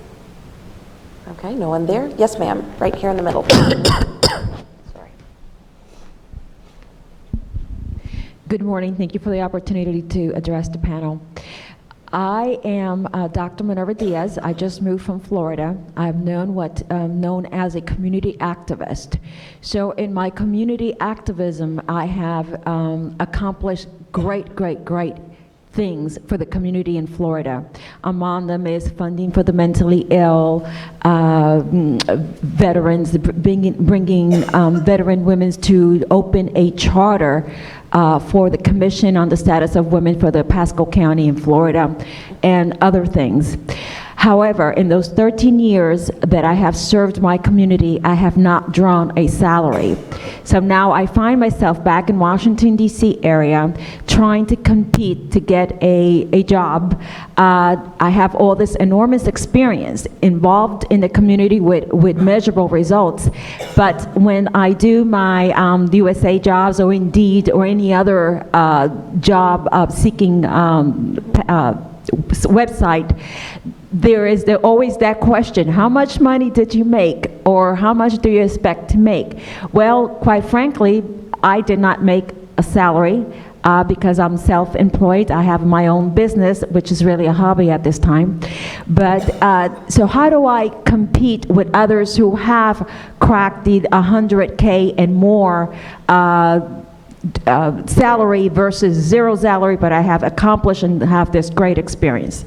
This raises an interesting issue because there are a lot of women who maybe worked for a long time and they took time off to raise their families, and then boom, the kids are grown, they want to get back in the workforce. And I should say there are a lot of fathers who may be in this position too. But that raises a really interesting question about how does the government take advantage of people with skills that may be needed, but not in a traditional package.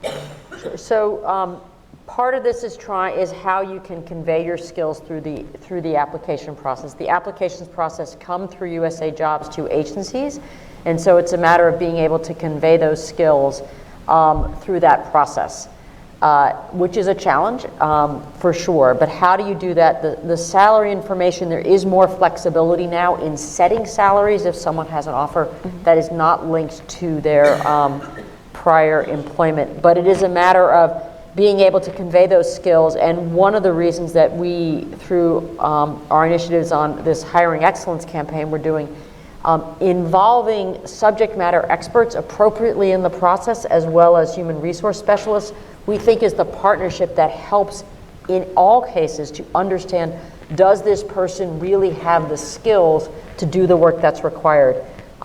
We've stressed this a lot in the arena of IT, where I can't read someone's technical IT resume and know whether they've got the skills, and it's hard to expect an HR specialist to do that. So how do you involve specialists? And you can do that not just for technical arenas, but for other arenas, to say, how do you involve the people doing the mission work to look at the candidates, help to review those, so that you really understand what's required to do the job, and then have a process that looks at that. So those kinds of things that can help. All right, we have time for just one more question. In the very back, lady with the blue scarf. Okay, that's me. Hi, I'm Elizabeth Azarifi, and I'm now a freelance consultant, but I wanted to kind of expand a little bit the question from the previous lady. I've spent 17 years overseas, lived in 6 countries and been to 81 with the World Health Organization or the UN most of the time. And I've noticed that there's an incredible talent base over there, especially when we're talking about diversity over there. And I have encountered that many, many times from people by talking to them about them coming back and working for the US government. Most of them were like, well, they really did not know how to even get into the system. And I didn't understand that till I decided to do it myself. And I realized that, okay, we have universities, we have actually private companies that most likely can move back with, but the companies actually now moving from the US away actually to other countries. So they actually would prefer you to take you in the other direction. So that kind of rules out that pipeline for the talent base to come back to the US with that expertise. We're running out of time, Sorry. so can you get to your question, please? Yes, so the question is how to actually look in the diverse direction and how to actually draw from that talent base, which is overseas, which actually does have an incredible base of knowledge and diversity at the same time, and are US citizens that would like to work for the US government outside of, let's say, the embassies system. All right, thank you. I think, I mean, in terms of folks who are living overseas, you know, we are trying to think through ways, you know, people who are a lot more experienced on outreach for individual departments and agencies to look at which communities they're reaching into, to use new tools, you know, webinars and virtual. Actually, we're trying to do a virtual career fair for diverse students, which means that you don't have to be in the United States in order to be able to talk to different departments and agencies and to explore careers in different departments. So, you know, there are ways that we can try to reach out to them. I think there's other ways in not just geographically where you're located, but I know that some of the departments are thinking about ways to incorporate, you know, people's experiences in a more holistic way. I'm most familiar with the State Department since that's where I originally come from. A few years ago, they had adapted the test precisely for that issue, so that they could actually get a better sense of someone's background, and it wasn't just based on like how many multiple choice questions can you answer, but you know, tell us a little bit more about what you've done and how you think that applies to the Foreign Service, so that they had that background even before you finished the whole test process, and they could take it into consideration, whereas in the past it used to be much more straightforward. So I think that's some of that is maybe happening in different departments and agencies. All right, well, I want to thank Director Coburn and Jane Reed for joining us this morning. Let's give them a nice round of applause. Thank you so much. Great job. Thank you. And now we will reset our stage. It's going to take about 5 minutes to bring up our panelists. So Travis is miking the panelists, but it'll be about 5 minutes because we have to move the chairs and add a few more. So might be time to grab a cup of coffee or a drink of water. Thank you all.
Great. Are we working now? Yes. Good morning, everyone. I am Gina Abercrombie Winstanley. I'm a senior Foreign Service member at the Department of State. And I'm also a member of the first class of ICAP in 1997. Nice.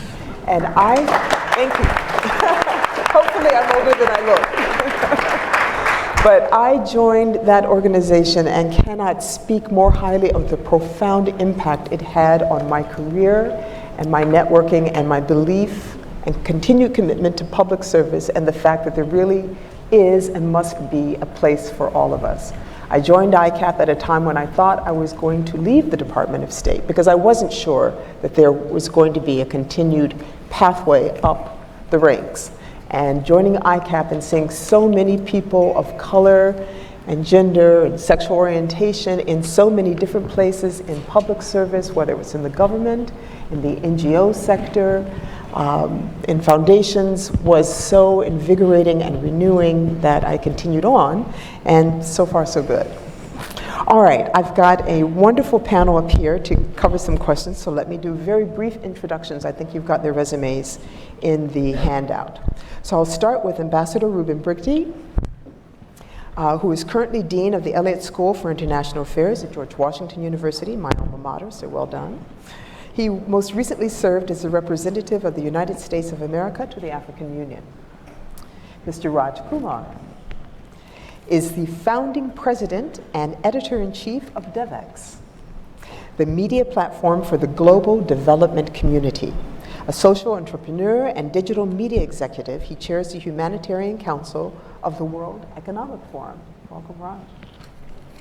The Honorable Letitia Long served as the 5th director of the National Geospatial Intelligence Agency, NGA, and was the first woman to lead a major U.S. intelligence agency. Welcome. Thank you. Ms. Carmen Medina. She's a retired senior federal executive with 32 years experience in the intelligence community and is a recognized national and international expert on intelligence analysis. She is the co-author of the new book, Rebels at Work, a handbook for leading change from within. I think we'll all need to find that one. Yeah, thank you for citing that. Absolutely. It's available at Amazon.com. And Ambassador Robert Pearson. He is a non-resident scholar at the Middle East Institute, and he is a retired professional Foreign Service officer who served as U.S. Ambassador to Turkey and Director General of the U.S. Foreign Service. So thank you all for being here today. Okay. In the context of the statistics that we just heard a bit about, I'd like to get at some core understanding of the why of them, and for all of us today to go out with firm ideas about what we can do to help improve them. I'd like to open a question directed at why we're here today. So Carmen. Oh, okay. Yes. Since doing the right thing only goes so far in making any decision, what's the argument for the presence or the lack thereof of women and minorities in making a difference to our national security? It's a good question. And I will say first that you you never hear the other question. To wit, what is the business case for homogeneity in national security policymaking? I mean, do you ever even hear that question addressed, right? And yet, right, for those of us who believe, as everyone in this room does, that we will get better results from a diverse workforce, you're still asked to make that case. So let me just cite a couple of studies. I look into this a lot, and I didn't have a chance to refresh my database before this talk because I've been in China. I got back on Sunday.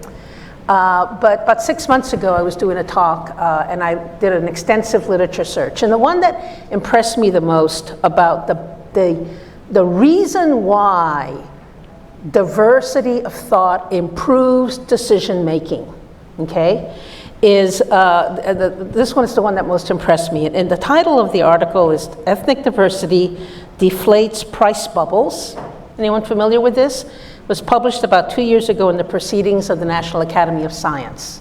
So the researchers did a lot of work looking at teams of market traders based, and whether they were diverse or non-diverse. The teams of market traders that were diverse did much better than the teams of market traders that were not diverse. And what was interesting was why. Why, they examined the process, the decision-making process in these groups. And if I can just quote a couple of things, price bubbles arise not only from individual errors or financial conditions, but also from the social context of decision-making.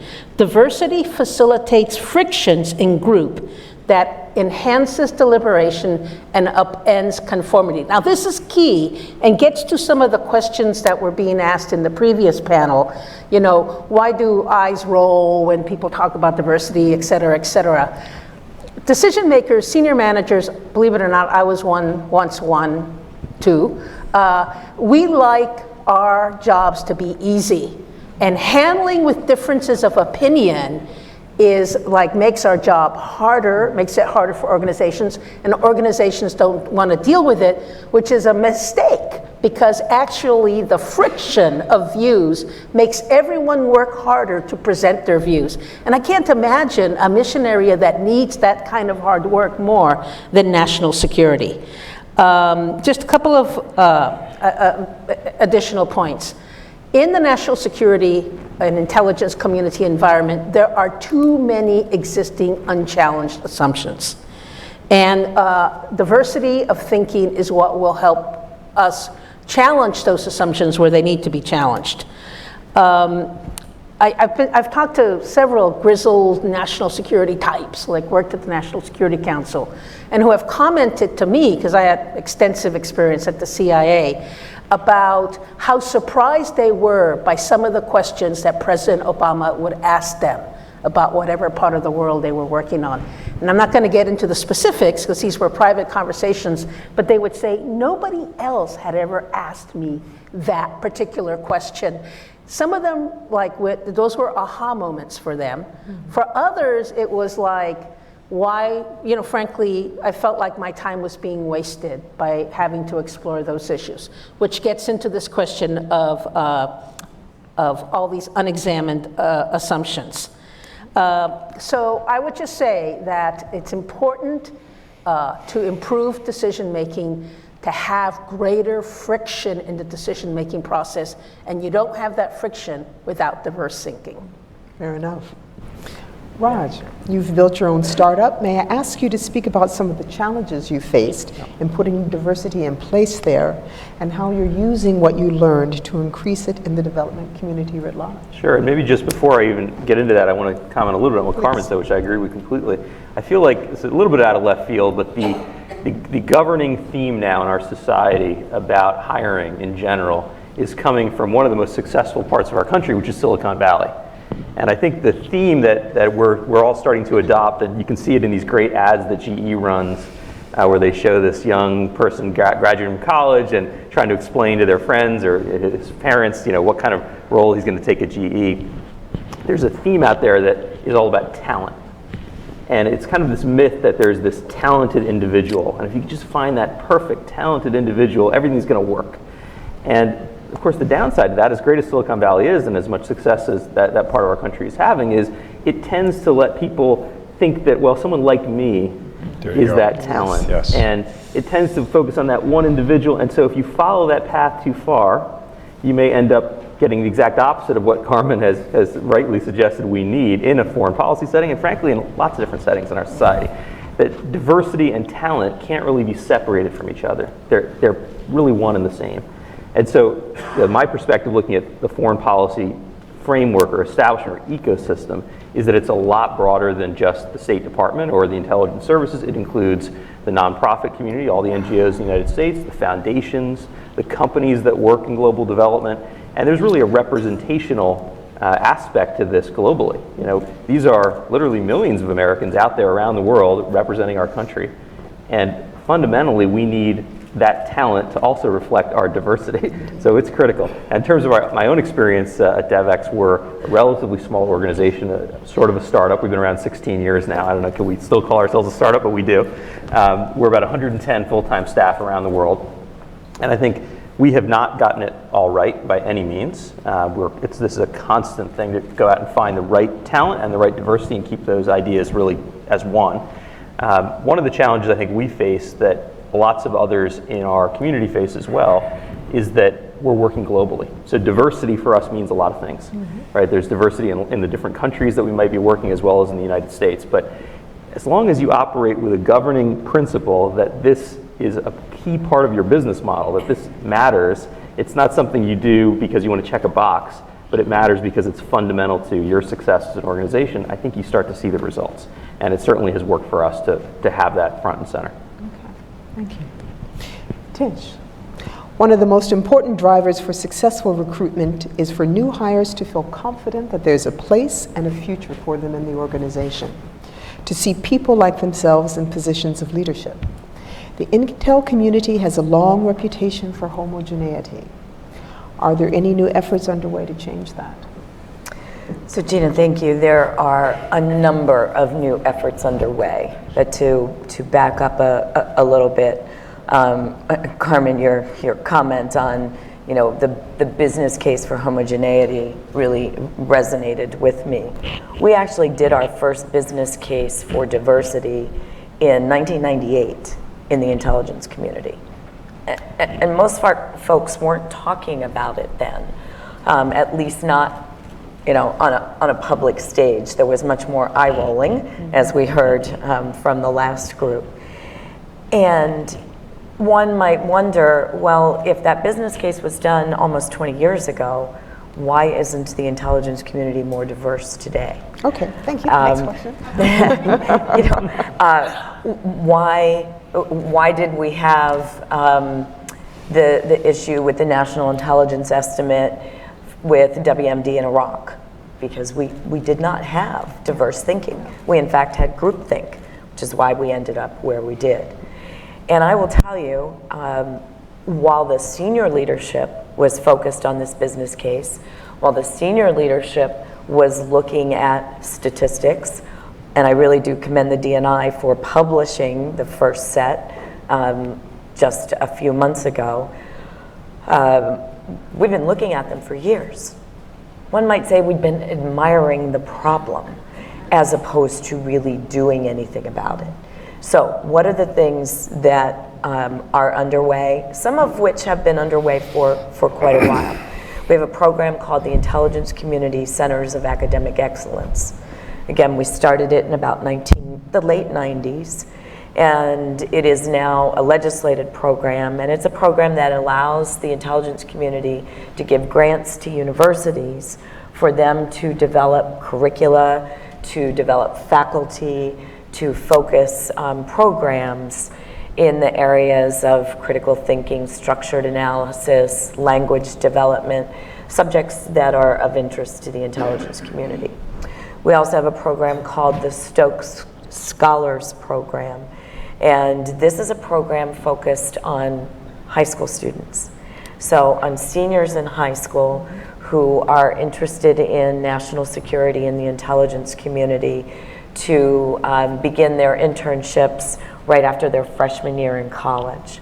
So we have that with almost 60 colleges and universities across the US. Okay. So those are important in bringing, or I will say, getting folks interested in the intelligence community. Now, we heard a little bit on the last panel about the hiring process and security clearance process and how that does need, I will be the first to say, does need some work. But I think more importantly is once that employee is walking through the door, they need a mentor, matched to them, a network, so new employee orientation, so that they meet a class of peers that they can stay in touch with as they go through their career. And then that mentorship really turns into sponsorship, where there are individuals who are focused on the women, the minorities, and ensuring that the opportunities are equal, ensuring that, Beth Coburn started down this path in one of her answers, and I'd like to amplify on it. In my last two positions, I was responsible for the hiring of all senior civilians. And when I got the first couple of slates, and the recommendation was neither a woman nor a diverse candidate. And so I would actually ask, it's more than just looking at the data, it's the why. So why aren't there any women and minorities applying for these positions? And I started in my walkabouts asking specific individuals, why didn't you apply? You seem to be very qualified. Job was perfect. And the answers that I would often get, well, I only had 9 of the 10 mandatory quals. So, I was only 90% qualified. Well, the person who was selected was actually only 51% qualified, but they raised their hand. If you don't apply, you cannot be selected, is kind of one. Or, well, I know that job was, it had John's name written all over it. Well, you actually weren't on the selection panel, so you don't know what the selecting official is looking for. And so it really was an aha moment for me, and then setting up councils of folks and real networks and the mentoring programs to be very specific in reaching out to individuals and saying, you ought to apply for that job. You are qualified, or you ought to think about it. And then also working with the managers for them to encourage others. It can't all be just the people at the top. It has to be at all levels. And it's ensuring that there are, that you're being purposeful in your succession management, you're being purposeful in who's being selected for rotational assignments, joint duty assignments are the parlance we use in the intelligence community, task forces, things such as that. So those are some very specific things that are happening today. Okay, thank you. Ruben, I would like you to speak to the role of mentorship, but at every level of the career progression, and recognizing that as much as recruitment is a challenge, I believe retention is an even greater one. Those people who were behind me 30 years ago, I'm feeling air. So can you talk a bit about that? Well, Gina, thanks very much. And it's a great honor for me to be here to address this critically important issue. Let me just cut to the chase and tell you 2 tropes that I disagree with and reject outright, utterly. The first is the general proposition, well, gosh, we'd like to be more diverse, but we just can't find anybody that's qualified. And the second is, well, gosh, we'd like to have diversity, but why can't the best man just win? Right? The idea that in order to be diverse, one has to sacrifice quality, which is outrageous. Both because we know that, broadly speaking, in this incredibly diverse country and with some incredibly talented people, that certainly in the national security space, we are increasingly seeing large numbers of young people that certainly have the skills, perhaps need to be shown that this is a path that they can legitimately walk, who not only need to see examples like Ambassador Abercrombie and Stanley and others, but also, frankly, and I'm so glad to have said this, not only mentors, but also sponsors. People who can say, yes, I pick Rebecca for this job. Because not only is she incredibly qualified, but she's incredibly qualified. She is incredibly qualified. One of the things that I think is crucially important to your point, Gina, about how one thinks through mentorship over the course of and sponsorship over the course of a career one is obviously the pipeline. And at the Elliott School, we are making it our business to ensure that we are doing our part to broaden the pipeline of qualified young people, diverse young people across the diversity of America's spectrum to go into the foreign affairs establishment, broadly speaking. We are working on a program that we're calling America 2050, which is essentially roughly the year by which America will be a majority-minority country. And we'll focus on 3 core parts: diversity fellowships, so fellowships for students who not only are from traditionally underrepresented ethnic backgrounds, but also young people who, regardless of their ethnic background, are first generation people to go to college, so socioeconomic diversity. And then also young people who, regardless of their ethnic or socioeconomic background, are nevertheless have demonstrated a commitment to diversity in international affairs. Because one of the things that's crucial on the sponsorship question is that you have to have allies. Yes. You simply have to have people, frankly, who are in the majority of the space, who believe that the diversity is important, who believe that one can actually find highly qualified, diverse candidates and advance them. I'm going to embarrass him, but let me call out my good friend and mentor, Mike Hess, former assistant administrator for the USAID, who is a West Point grad. I don't hold that against him as a good Naval Academy graduate. But Mike chose me as his special assistant at USAID in 2007, gave me one of the most important professional legs up in my career that set the stage for lots of other things that happened. He didn't have to do it, he did. Because notwithstanding the fact that I'm a Naval Academy graduate, he nevertheless thought I was qualified for the job. And that simply has to be the case. Further, I was also glad to hear Tish say this, and I completely agree with it, that there have to be interlocking networks of mutual support. Nobody makes it alone, ever. It's one of the reasons ICAP is so important. And frankly, it's also, how the foreign policy establishment, has worked for generations, from young people that are graduated from Groton or graduated from Exeter and then go off to Yale or Harvard and then make their way to the State Department or the agency or whatever. It's the same thing. They have just simply had these networks that have supported them over time. And finally, let me say why I think this is crucially important. We've heard the business case for why it's important for national security. The other reason it's important is because we're a diverse country. The genius of America is that we are a country that's not based on identity, but is based on an idea. And that all of us who subscribe to that idea are worthy to be represented at the highest parts of our government, or across our government, across our society. And when you have aspects of our foreign policy establishment that do not reflect that diversity, it does a disservice to who we project ourselves to be to the rest of the world. And it's inexcusable because of the talent pool that is available. So I will hop off my passionate soapbox and wait for you. Thank you, sir. All right, well, continuing on the pipeline theme for a bit, there is great talent beyond the Ivies, the Ivy League universities, especially among minority students wanting to join the foreign policy community. Bob, can you talk a little bit about what schools should be doing to get them ready? Yes, thank you very much, Gina. Let me first of all thank CSIS and ICAP for this wonderful conference, which I've told everyone I hope is not a one-off meeting, because it's hard to build momentum with a one-off meeting. But I'd like to also just acknowledge some of the people in this room who've been very helpful to me in my work. Lino Gutierrez, Ambassador Gutierrez, is the executive director of the Cox Foundation, the only NGO that specifically exists to support the Foreign Service.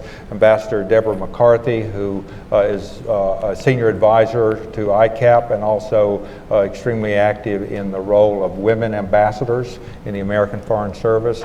Amy Baptista, I don't see Amy at the moment, but Amy is the outreach person at the State Department Director General's Office for minority recruitment, and she and Lino are working very seriously on a long-term mentorship program to improve the mentorship process in the State Department. Just from a diplomatic standpoint, I would say, just as we are not a DNA, but we are an idea, which is a revolutionary concept. We are one of the few countries in the world that positively promotes the concept that diversity is strength. And there's no counter argument to that, actually, as our panelists have demonstrated. There is no counter argument to that. There may be a state of mind, but there's no counter argument. So perhaps a little controversially, I think we have won the battle of the principle. Now we are in the battle for the practice. And therefore, in my view, diversity can be extended as a positive concept to include almost everybody. And sometimes I consciously decide that somebody is not my enemy, but my potential friend in this idea of the definition of diversity, because it's a positive value and it's a very inclusive value. Now, I do believe that it is important to, as you said, Gina, to promote this concept at every level. But I also believe that there are many universities and colleges in this country that have pools of applicants that we have not yet reached. And so I think that awareness is a key concept. And I have found that everywhere I go, when I talk to an audience, and once the students become aware of what's possible, they react with interest. So I've had the privilege of working in North Carolina for the last year with some other retired ambassadors and North Carolina Central University. And I acknowledge Mr. Ansel Brown, who runs the NCCU Honors Program. He's a Harvard Law grad who came back to North Carolina to work with students there, and Dr. Rhonda Rainey, who is a professor of political science and law at NCCU, and they're in the process of creating a certificate for foreign service, which will help a student know in the beginning, from year one, what is possible, what that life is like, and how they can prepare themselves through the whole academic career. So I like the idea of the Centers for Academic Excellence, and I think that we have perhaps an opportunity to reach out to HBCUs. North Carolina Central, for example, is one of the 5 HBCUs in the country with a law school. We can reach out to HBCUs, and we can reach out to the Hispanic American colleges and universities, the HACUs, as well, to generate more interest among a broader pool of applicants who could reach careers in foreign service. And they don't all have to be ambassadors. There are many, many thousands of jobs available for people to serve their country overseas, and we do need that representation of our country to show that we actually match the values that we talk about. So those are some things that I think are underway, and I think in the past, just to finish up, perhaps we focused a little bit on individuals because our programs were geared to individuals, but now I think we could add a lot of strength to the effort by focusing on the universities and colleges that could be our partners in this process. And that includes, of course, the private sector. Thank you very much. Great, thank you. Tish. The reason we're here today is because government agencies and major private businesses continue to have to use the talking point, we've made great strides, but we're not where we want to be. I heard that statement over 30 years ago when I joined the Foreign Service.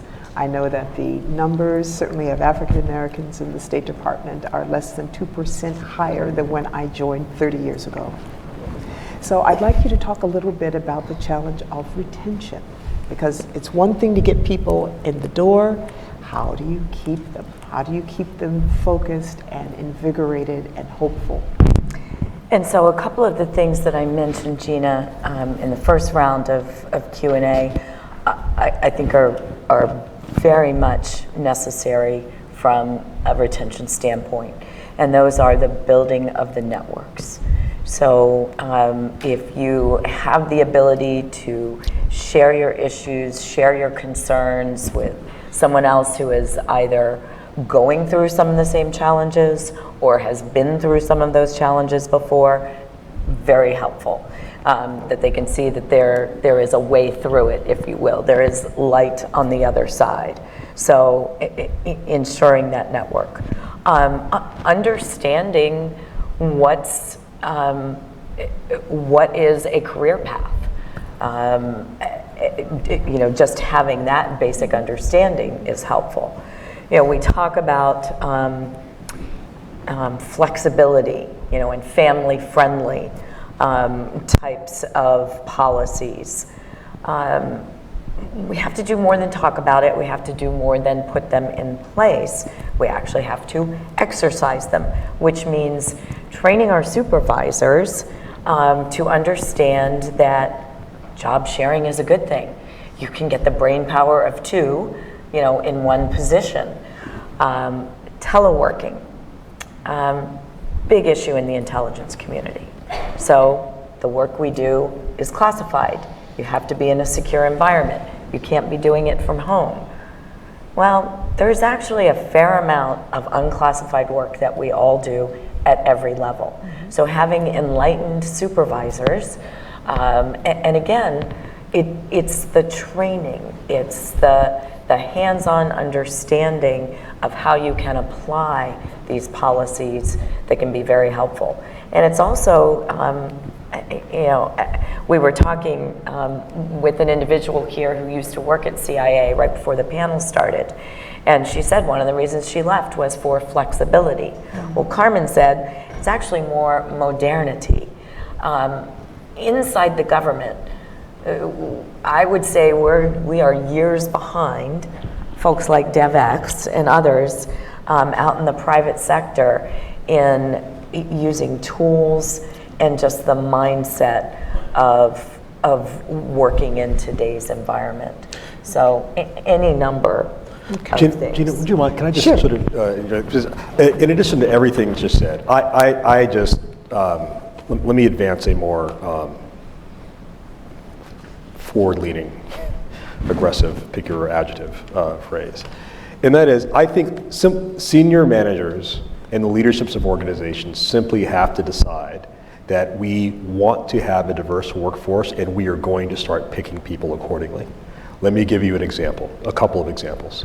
Because I think this has a lot to do with retention. To your point, like when you're sort of lower, you look up and you don't see anybody like you, why should one reasonably expect that the future will be different than the present, right? So when I was at the State Department, the chief of staff, the counselor at the time, the Secretary Clinton, was Cheryl Mills. Many of you know Cheryl. You know, she's not a shy, wilting personality. And she basically, every senior political appointment, every senior appointment in the department went through her desk as counselor. And she would say, look, do not give me a slate for a job that has 5 people that are all men who look exactly alike, and tell me that this is the sum total of people that are qualified to potentially do this job.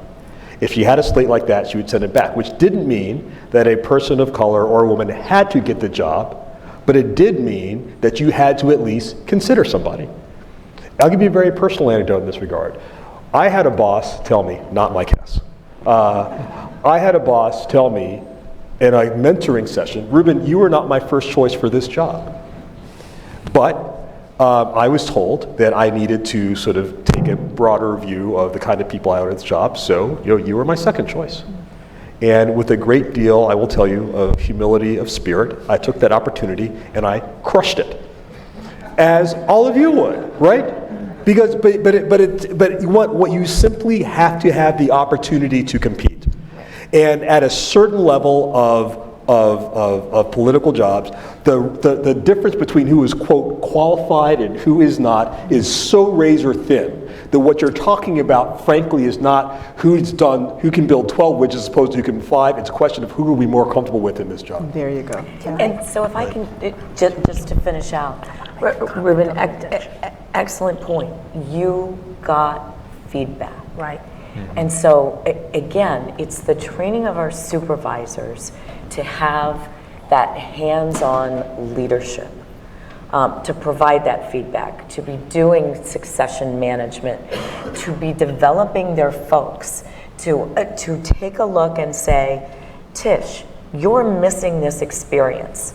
This is going to hold you back from the next level. So in fact, we're going to send you out on this assignment so that you get that broadening, so that you are ready for the next level.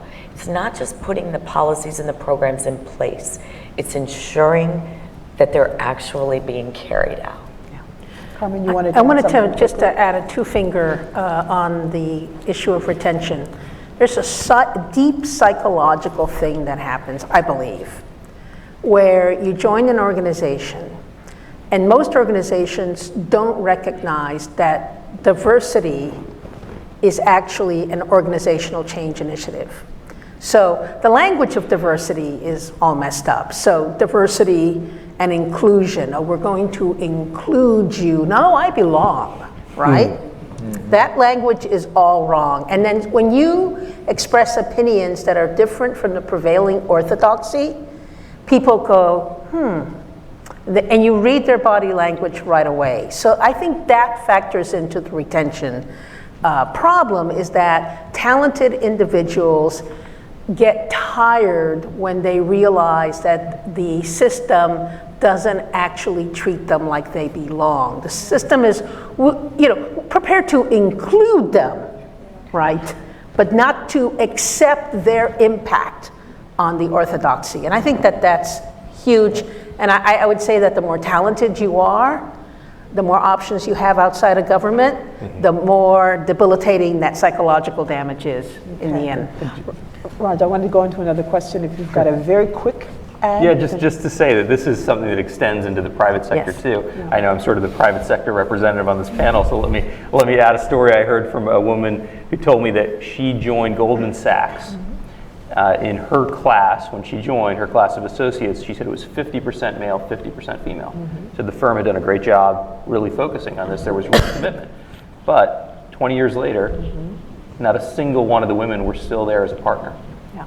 Right, so it's exactly to Carmen's point. In a way, the easy part is setting up opportunities to bring people in. But if you don't change the hard things to change, you won't get there. Sorry, go ahead. Okay. All right. Well, I'm referring to a Washington Post article, an interview with a professor from the University of Pennsylvania. You may have seen it. Yep. Who explained why there aren't more faculty of color at major institutions, particularly the elite ones, by saying simply, we don't want them. And then she supported that assertion with devastating detail. Assuming such sentiments are not confined to academia, what processes can be put in place to overcome that hurdle in our community? Because there's no case to be made, and yet our reality is the numbers that are out there. How do we address that? And all of you can touch on this. Let me I promised myself I wasn't going to do this, but I can't quite. I didn't want to ask easy questions. Let me give you a very, since we're talking about the national security space, let me give you a very concrete example. I'll throw out a party question for you and see how many of you actually knew the answer to this question. Of the 4 services, Army, Navy, Air Force, Marine Corps, the Marine Corps is the only service which has never had a 4-star officer as a person of color. Or a woman. Or a woman. The other 3 services have produced 15 African American 4-stars combined, to include the first African American woman, Admiral Michelle Howard, to be an African American 4-star in any of the 4 services.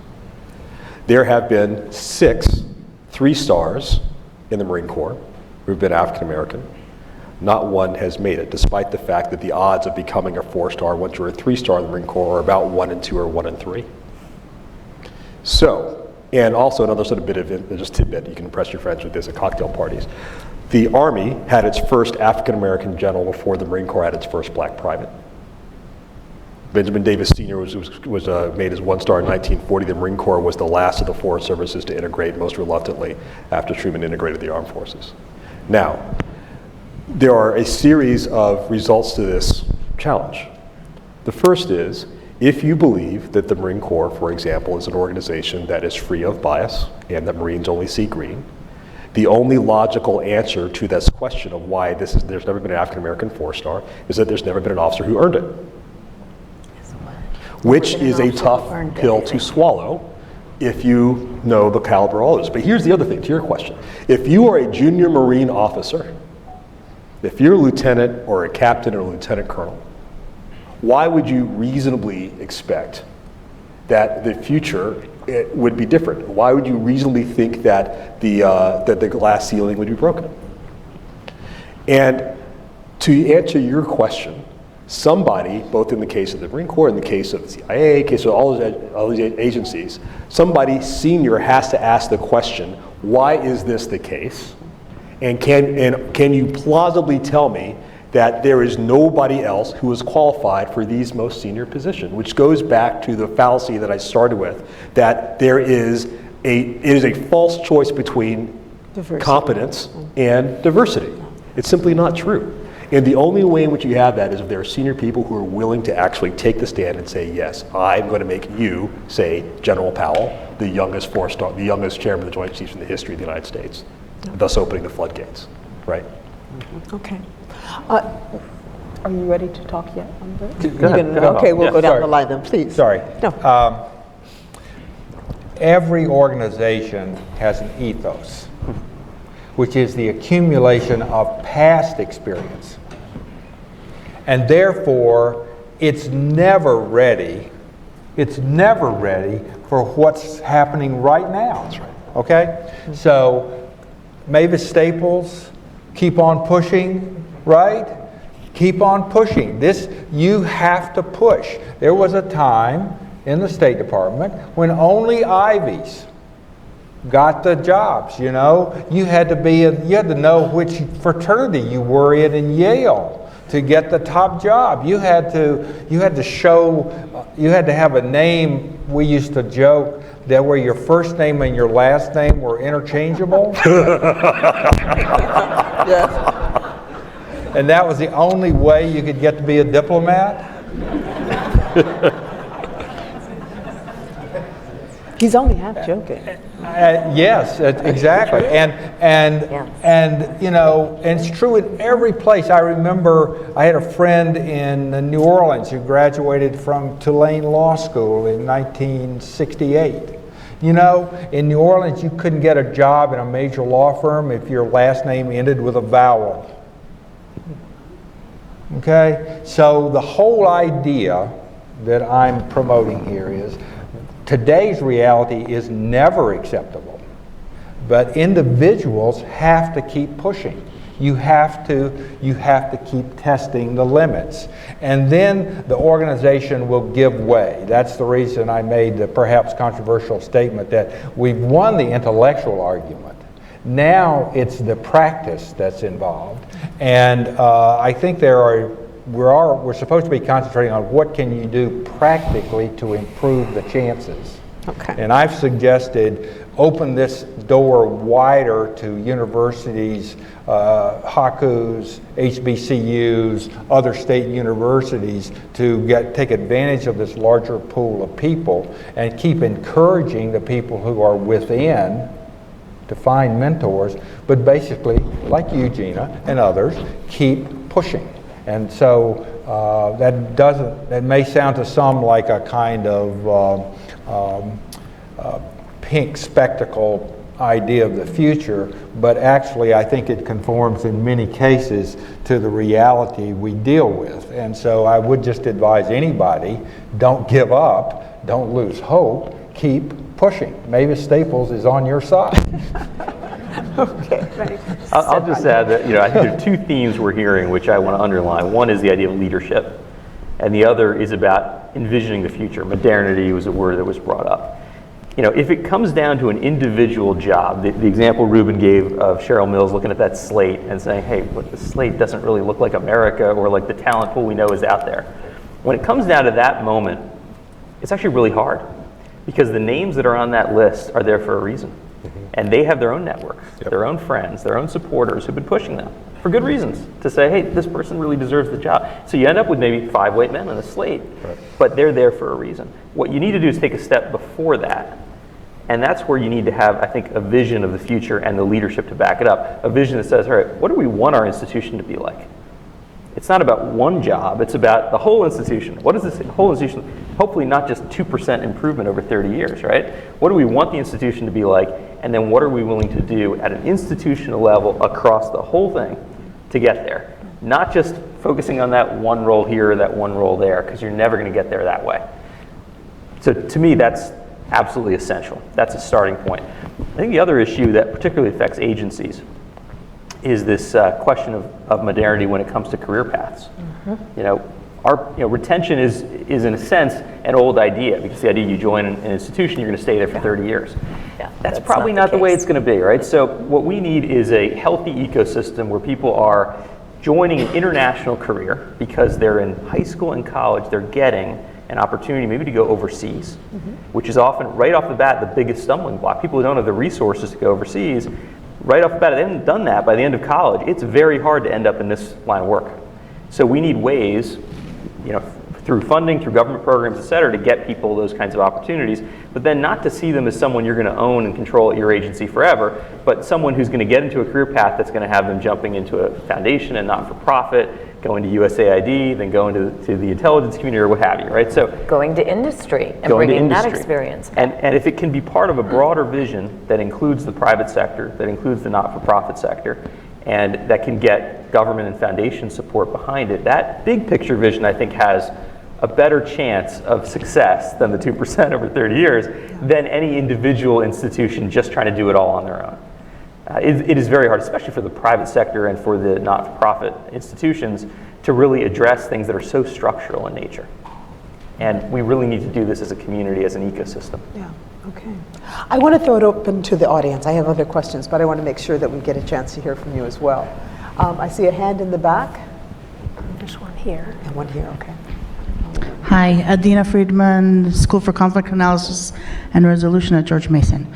I know some of you don't represent the organizations I'll talk about, but when we look at think tanks, for example, and other forums which draw upon the expertise that some of you train for, at least in DC, and I'm particularly focused on the Middle East, so that's a very prominent case study.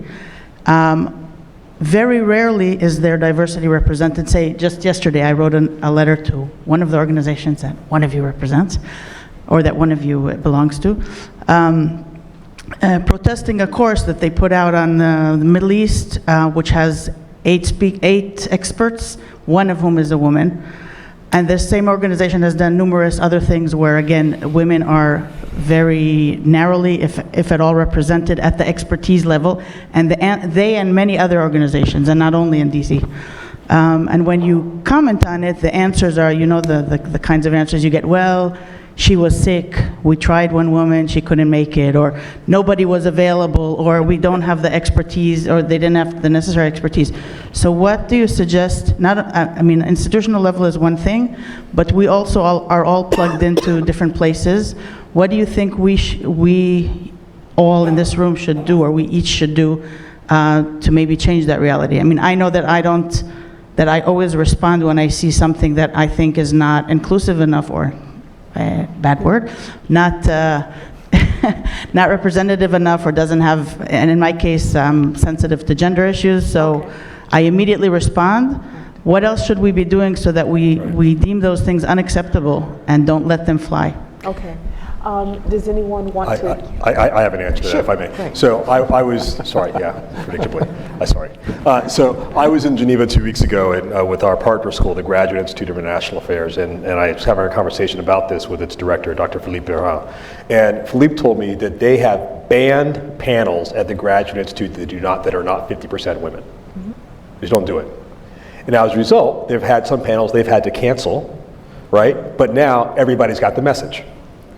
So I think there are two things. One, it has to have leadership, but I will certainly sort of take that on board with the Elliott School. And the other is, I think you have to continue to raise the voice and protest and act like this is simply not acceptable. It's not cool to smoke indoors anymore. It's not cool to have panels that don't have sort of representation. Yeah, absolutely. Yeah. I think the bottom line on all of these things is accountability as well. It's quite one thing to ask people to step up or to mentor or look for people, but if they're not held accountable for the results, then we are going to have a continued slow path as well. Does anyone else want to ask? I just have a comment. I think I know the organization you're talking about, but I think you're doing the right thing. I think you have to push. You have to ask somebody the question that they didn't ask themselves, right? Mm. That's the aha moment.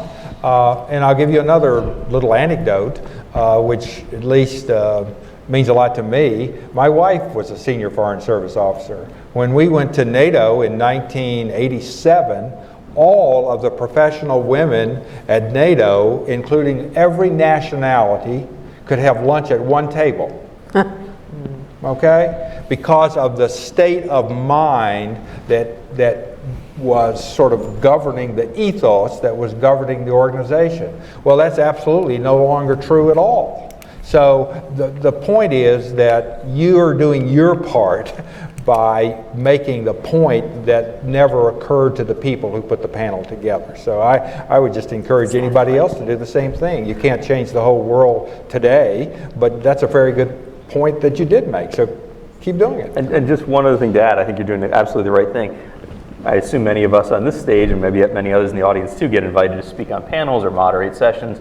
And at least for myself, I will look at what the composition of that panel is that I'm asked to moderate or speak on, and if I don't think it looks right, I'll say, I don't need to speak on this panel, but I can suggest someone else for you.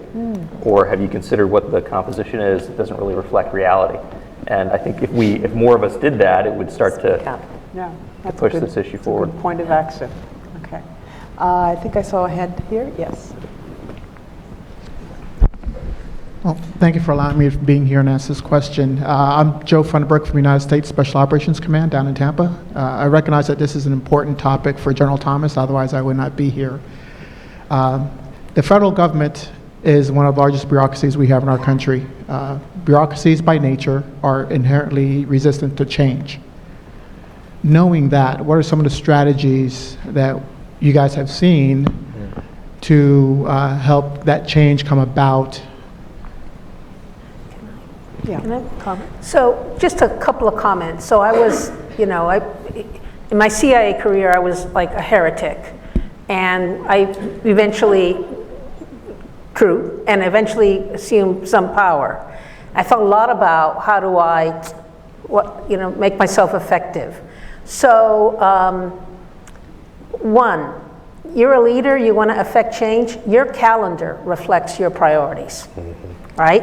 So you say blah, blah, blah, blah, blah, but then, in most bureaucracies, there's a fine skill of calendar analysis. What is Carmen really doing with her time? So if diversity is important, then, or whatever initiative it is, that needs to be reflected in your calendar. So the events you decide to take on have to reflect that priority. And that's really hard in any bureaucracy because all bureaucracies have very established organizational tempos, right? You're supposed to do this, this, this, and this. You've got to have a lot of to do it differently. On diversity, our corporate board had a strategic diversity meeting. We convened to discuss diversity how many times? You know the answer. Once a year. And so I said, well, this is, pardon my French, this is bullshit, right? How can we say it's important if we do it once a year? So you have to pay attention to your calendar, and you must change the organizational tempo of the organization. Otherwise, you ain't doing none.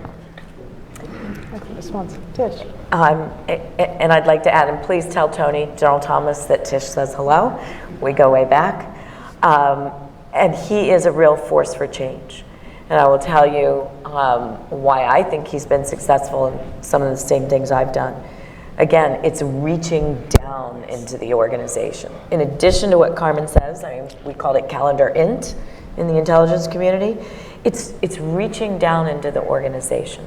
Any bureaucracy, by the time a good idea goes through multiple levels, it may not look like it did when it started. The ethos of the organization shapes it. So if you want to know what's really going on, and if you want to really drive change, you've got to reach down into the organization and ensure that you are drawing out individual ideas and you're drawing out different ideas.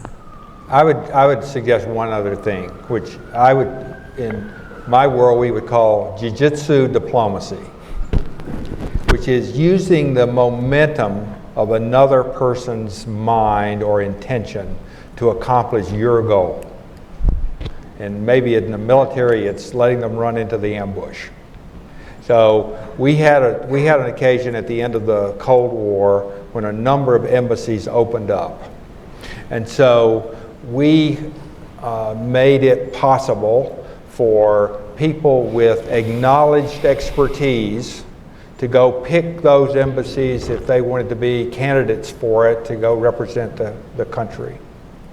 Well, they thought their expertise was more narrowly confined geographically than going out to Central Asia and places where life was frankly pretty tough.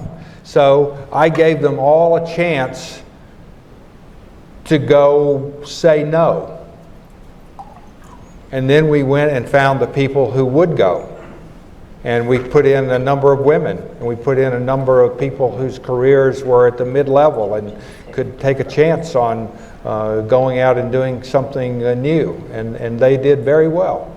So sometimes you take the way an organization is running, because you can't stop it in its tracks, and you let it go a bridge too far. You let it see for itself that it made a mistake, that it didn't do it the right way. And then your opportunity opens up to provide a solution that they are then ready to take. Whereas if you had offered it in the beginning, they would have resisted and said no and found many reasons not to do it. So that's one trick that you can use in an organization that sometimes works.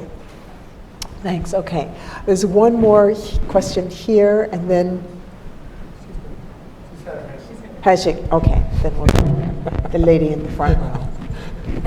We'll do quick. If it's very quick, we can do two.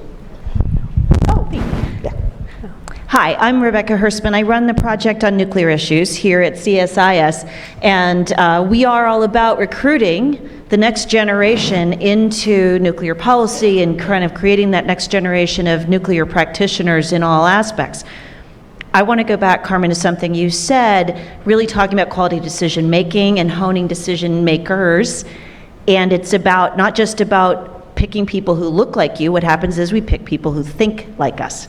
So one of the challenges in recruiting at that junior level, at the undergraduate and the graduate level, is the perception out there that national security, but especially hard national security like nuclear stuff, is we don't welcome new ideas, we don't like diverse thought, that we don't want competing visions of the future, and that that conversation won't be welcome at our table. And that, breaking that down, is the number one problem in recruiting but the number one conversation I have to go up to the leaders of the nuclear priesthood, which, like by definition, doesn't sound very diverse, right? Is to say, you need to hear more diverse opinions. You need to be open to diverse ideas. So I guess my question for the group is, how do we in the national security field make our tent bigger, not just in terms of people, but in terms of ideas and concepts and thought, so that we really bring the smartest people in, frankly, whatever their biological makeup, they will be diverse if they have diverse ideas. That, to me, is the big challenge. Someone want to take that? Can I? Yes. I'll just say very quickly, so I don't think there's a solution yet, because organizations were created to enforce conformity and advance a protocol, and we have to rethink organizational theory. I think that, I think managers have to be retaught to accept difference of views. There was a study done in Denmark where they observed managers in their situation, and when somebody in their workforce presented an idea that was different from the managers flinched the way a person flinches when they see like a wild animal. And these were like really good people, and they were trying to control themselves. And they went, So I think we have to do that, and I think people with diverse ideas need some better coaching. So for example, a lot of people with different ideas become like idea bunnies. And like they're like, well, here's another new idea, here's another new idea. So if you're that person, you need to go, okay, I'm only going to present 2 new ideas at a time. And I'm going to evaluate them based on like some criteria that I've like gotten from experience or from a good mentor, right? So there's a lot more to be said here, but this is a huge field, I think, for the health of organizations in the future. Great, thank you. If yours is very quick, there was one last question there. Yeah. Very quick. This is an extension of Raj's point about the ecosystem. So to what degree do people's personal lives and personal conviction play a role in their conviction or their enlightenment about diversity, because I feel like with smoking became just a bad, nasty thing to do. And in your personal life, it was just like, ew, it smells, I don't want it in my house. So with diversity, you have to make yourself uncomfortable, yes, in the workplace, but if you're not uncomfortable at home, if you go back home and everyone looks like you go to church, everyone looks like you, your neighborhood, everyone looks like you, thinks like you. So what is the motivation then to come to work and do something different? You know, I think a lot of it is about what we value as a society. I mean, we can't just say this is an issue at one agency or another or one sector. I mean, this is an issue we've got across the whole country. I mean, it's pretty obvious. So what do we value? What do we believe in? And when it comes to a diversity of ideas, do we believe that different experiences are a good thing? You know, if you're a college admissions officer right now, everybody knows when you're applying to college, you've got to have like the great grades, and you want to show that you care about people, so you've done some service stuff, and you want to show that you've got some creative side. So these college applications, they all just look like the perfect little minions have been created to attend. So if you're a college admissions officer now, it's pretty hard to go through this and figure out, who do I pick, right? We need to have a new ethos which says, your experience, maybe you had a job in high school because you had to support your parents, right? I mean, that should be valued. And when you, either someone who's reviewing college applications or someone reviewing employment applications, should be able to see these different kinds of experiences as a good thing, as a benefit, as a positive. And that requires some social change. And it's something all of us have to play a part in. I think specifically in our ecosystem, in this broad international community ecosystem, the biggest roadblock from my perspective is the networks around certain universities and the international exposure. Those are the really two hard ones, because if you're a really smart person, you've got everything going for you, and you want to do this kind of work, but you get to a certain point in your career and you haven't had international experience, or you didn't go to one of those institutions, it's a really big roadblock to get over. And so we as a community have to figure out a way to address that, because if we don't, we'll never get to the statistics or the numbers or the diversities that we need. Thank you. I know we are out of time, so if you would all join me in thanking this amazing panel.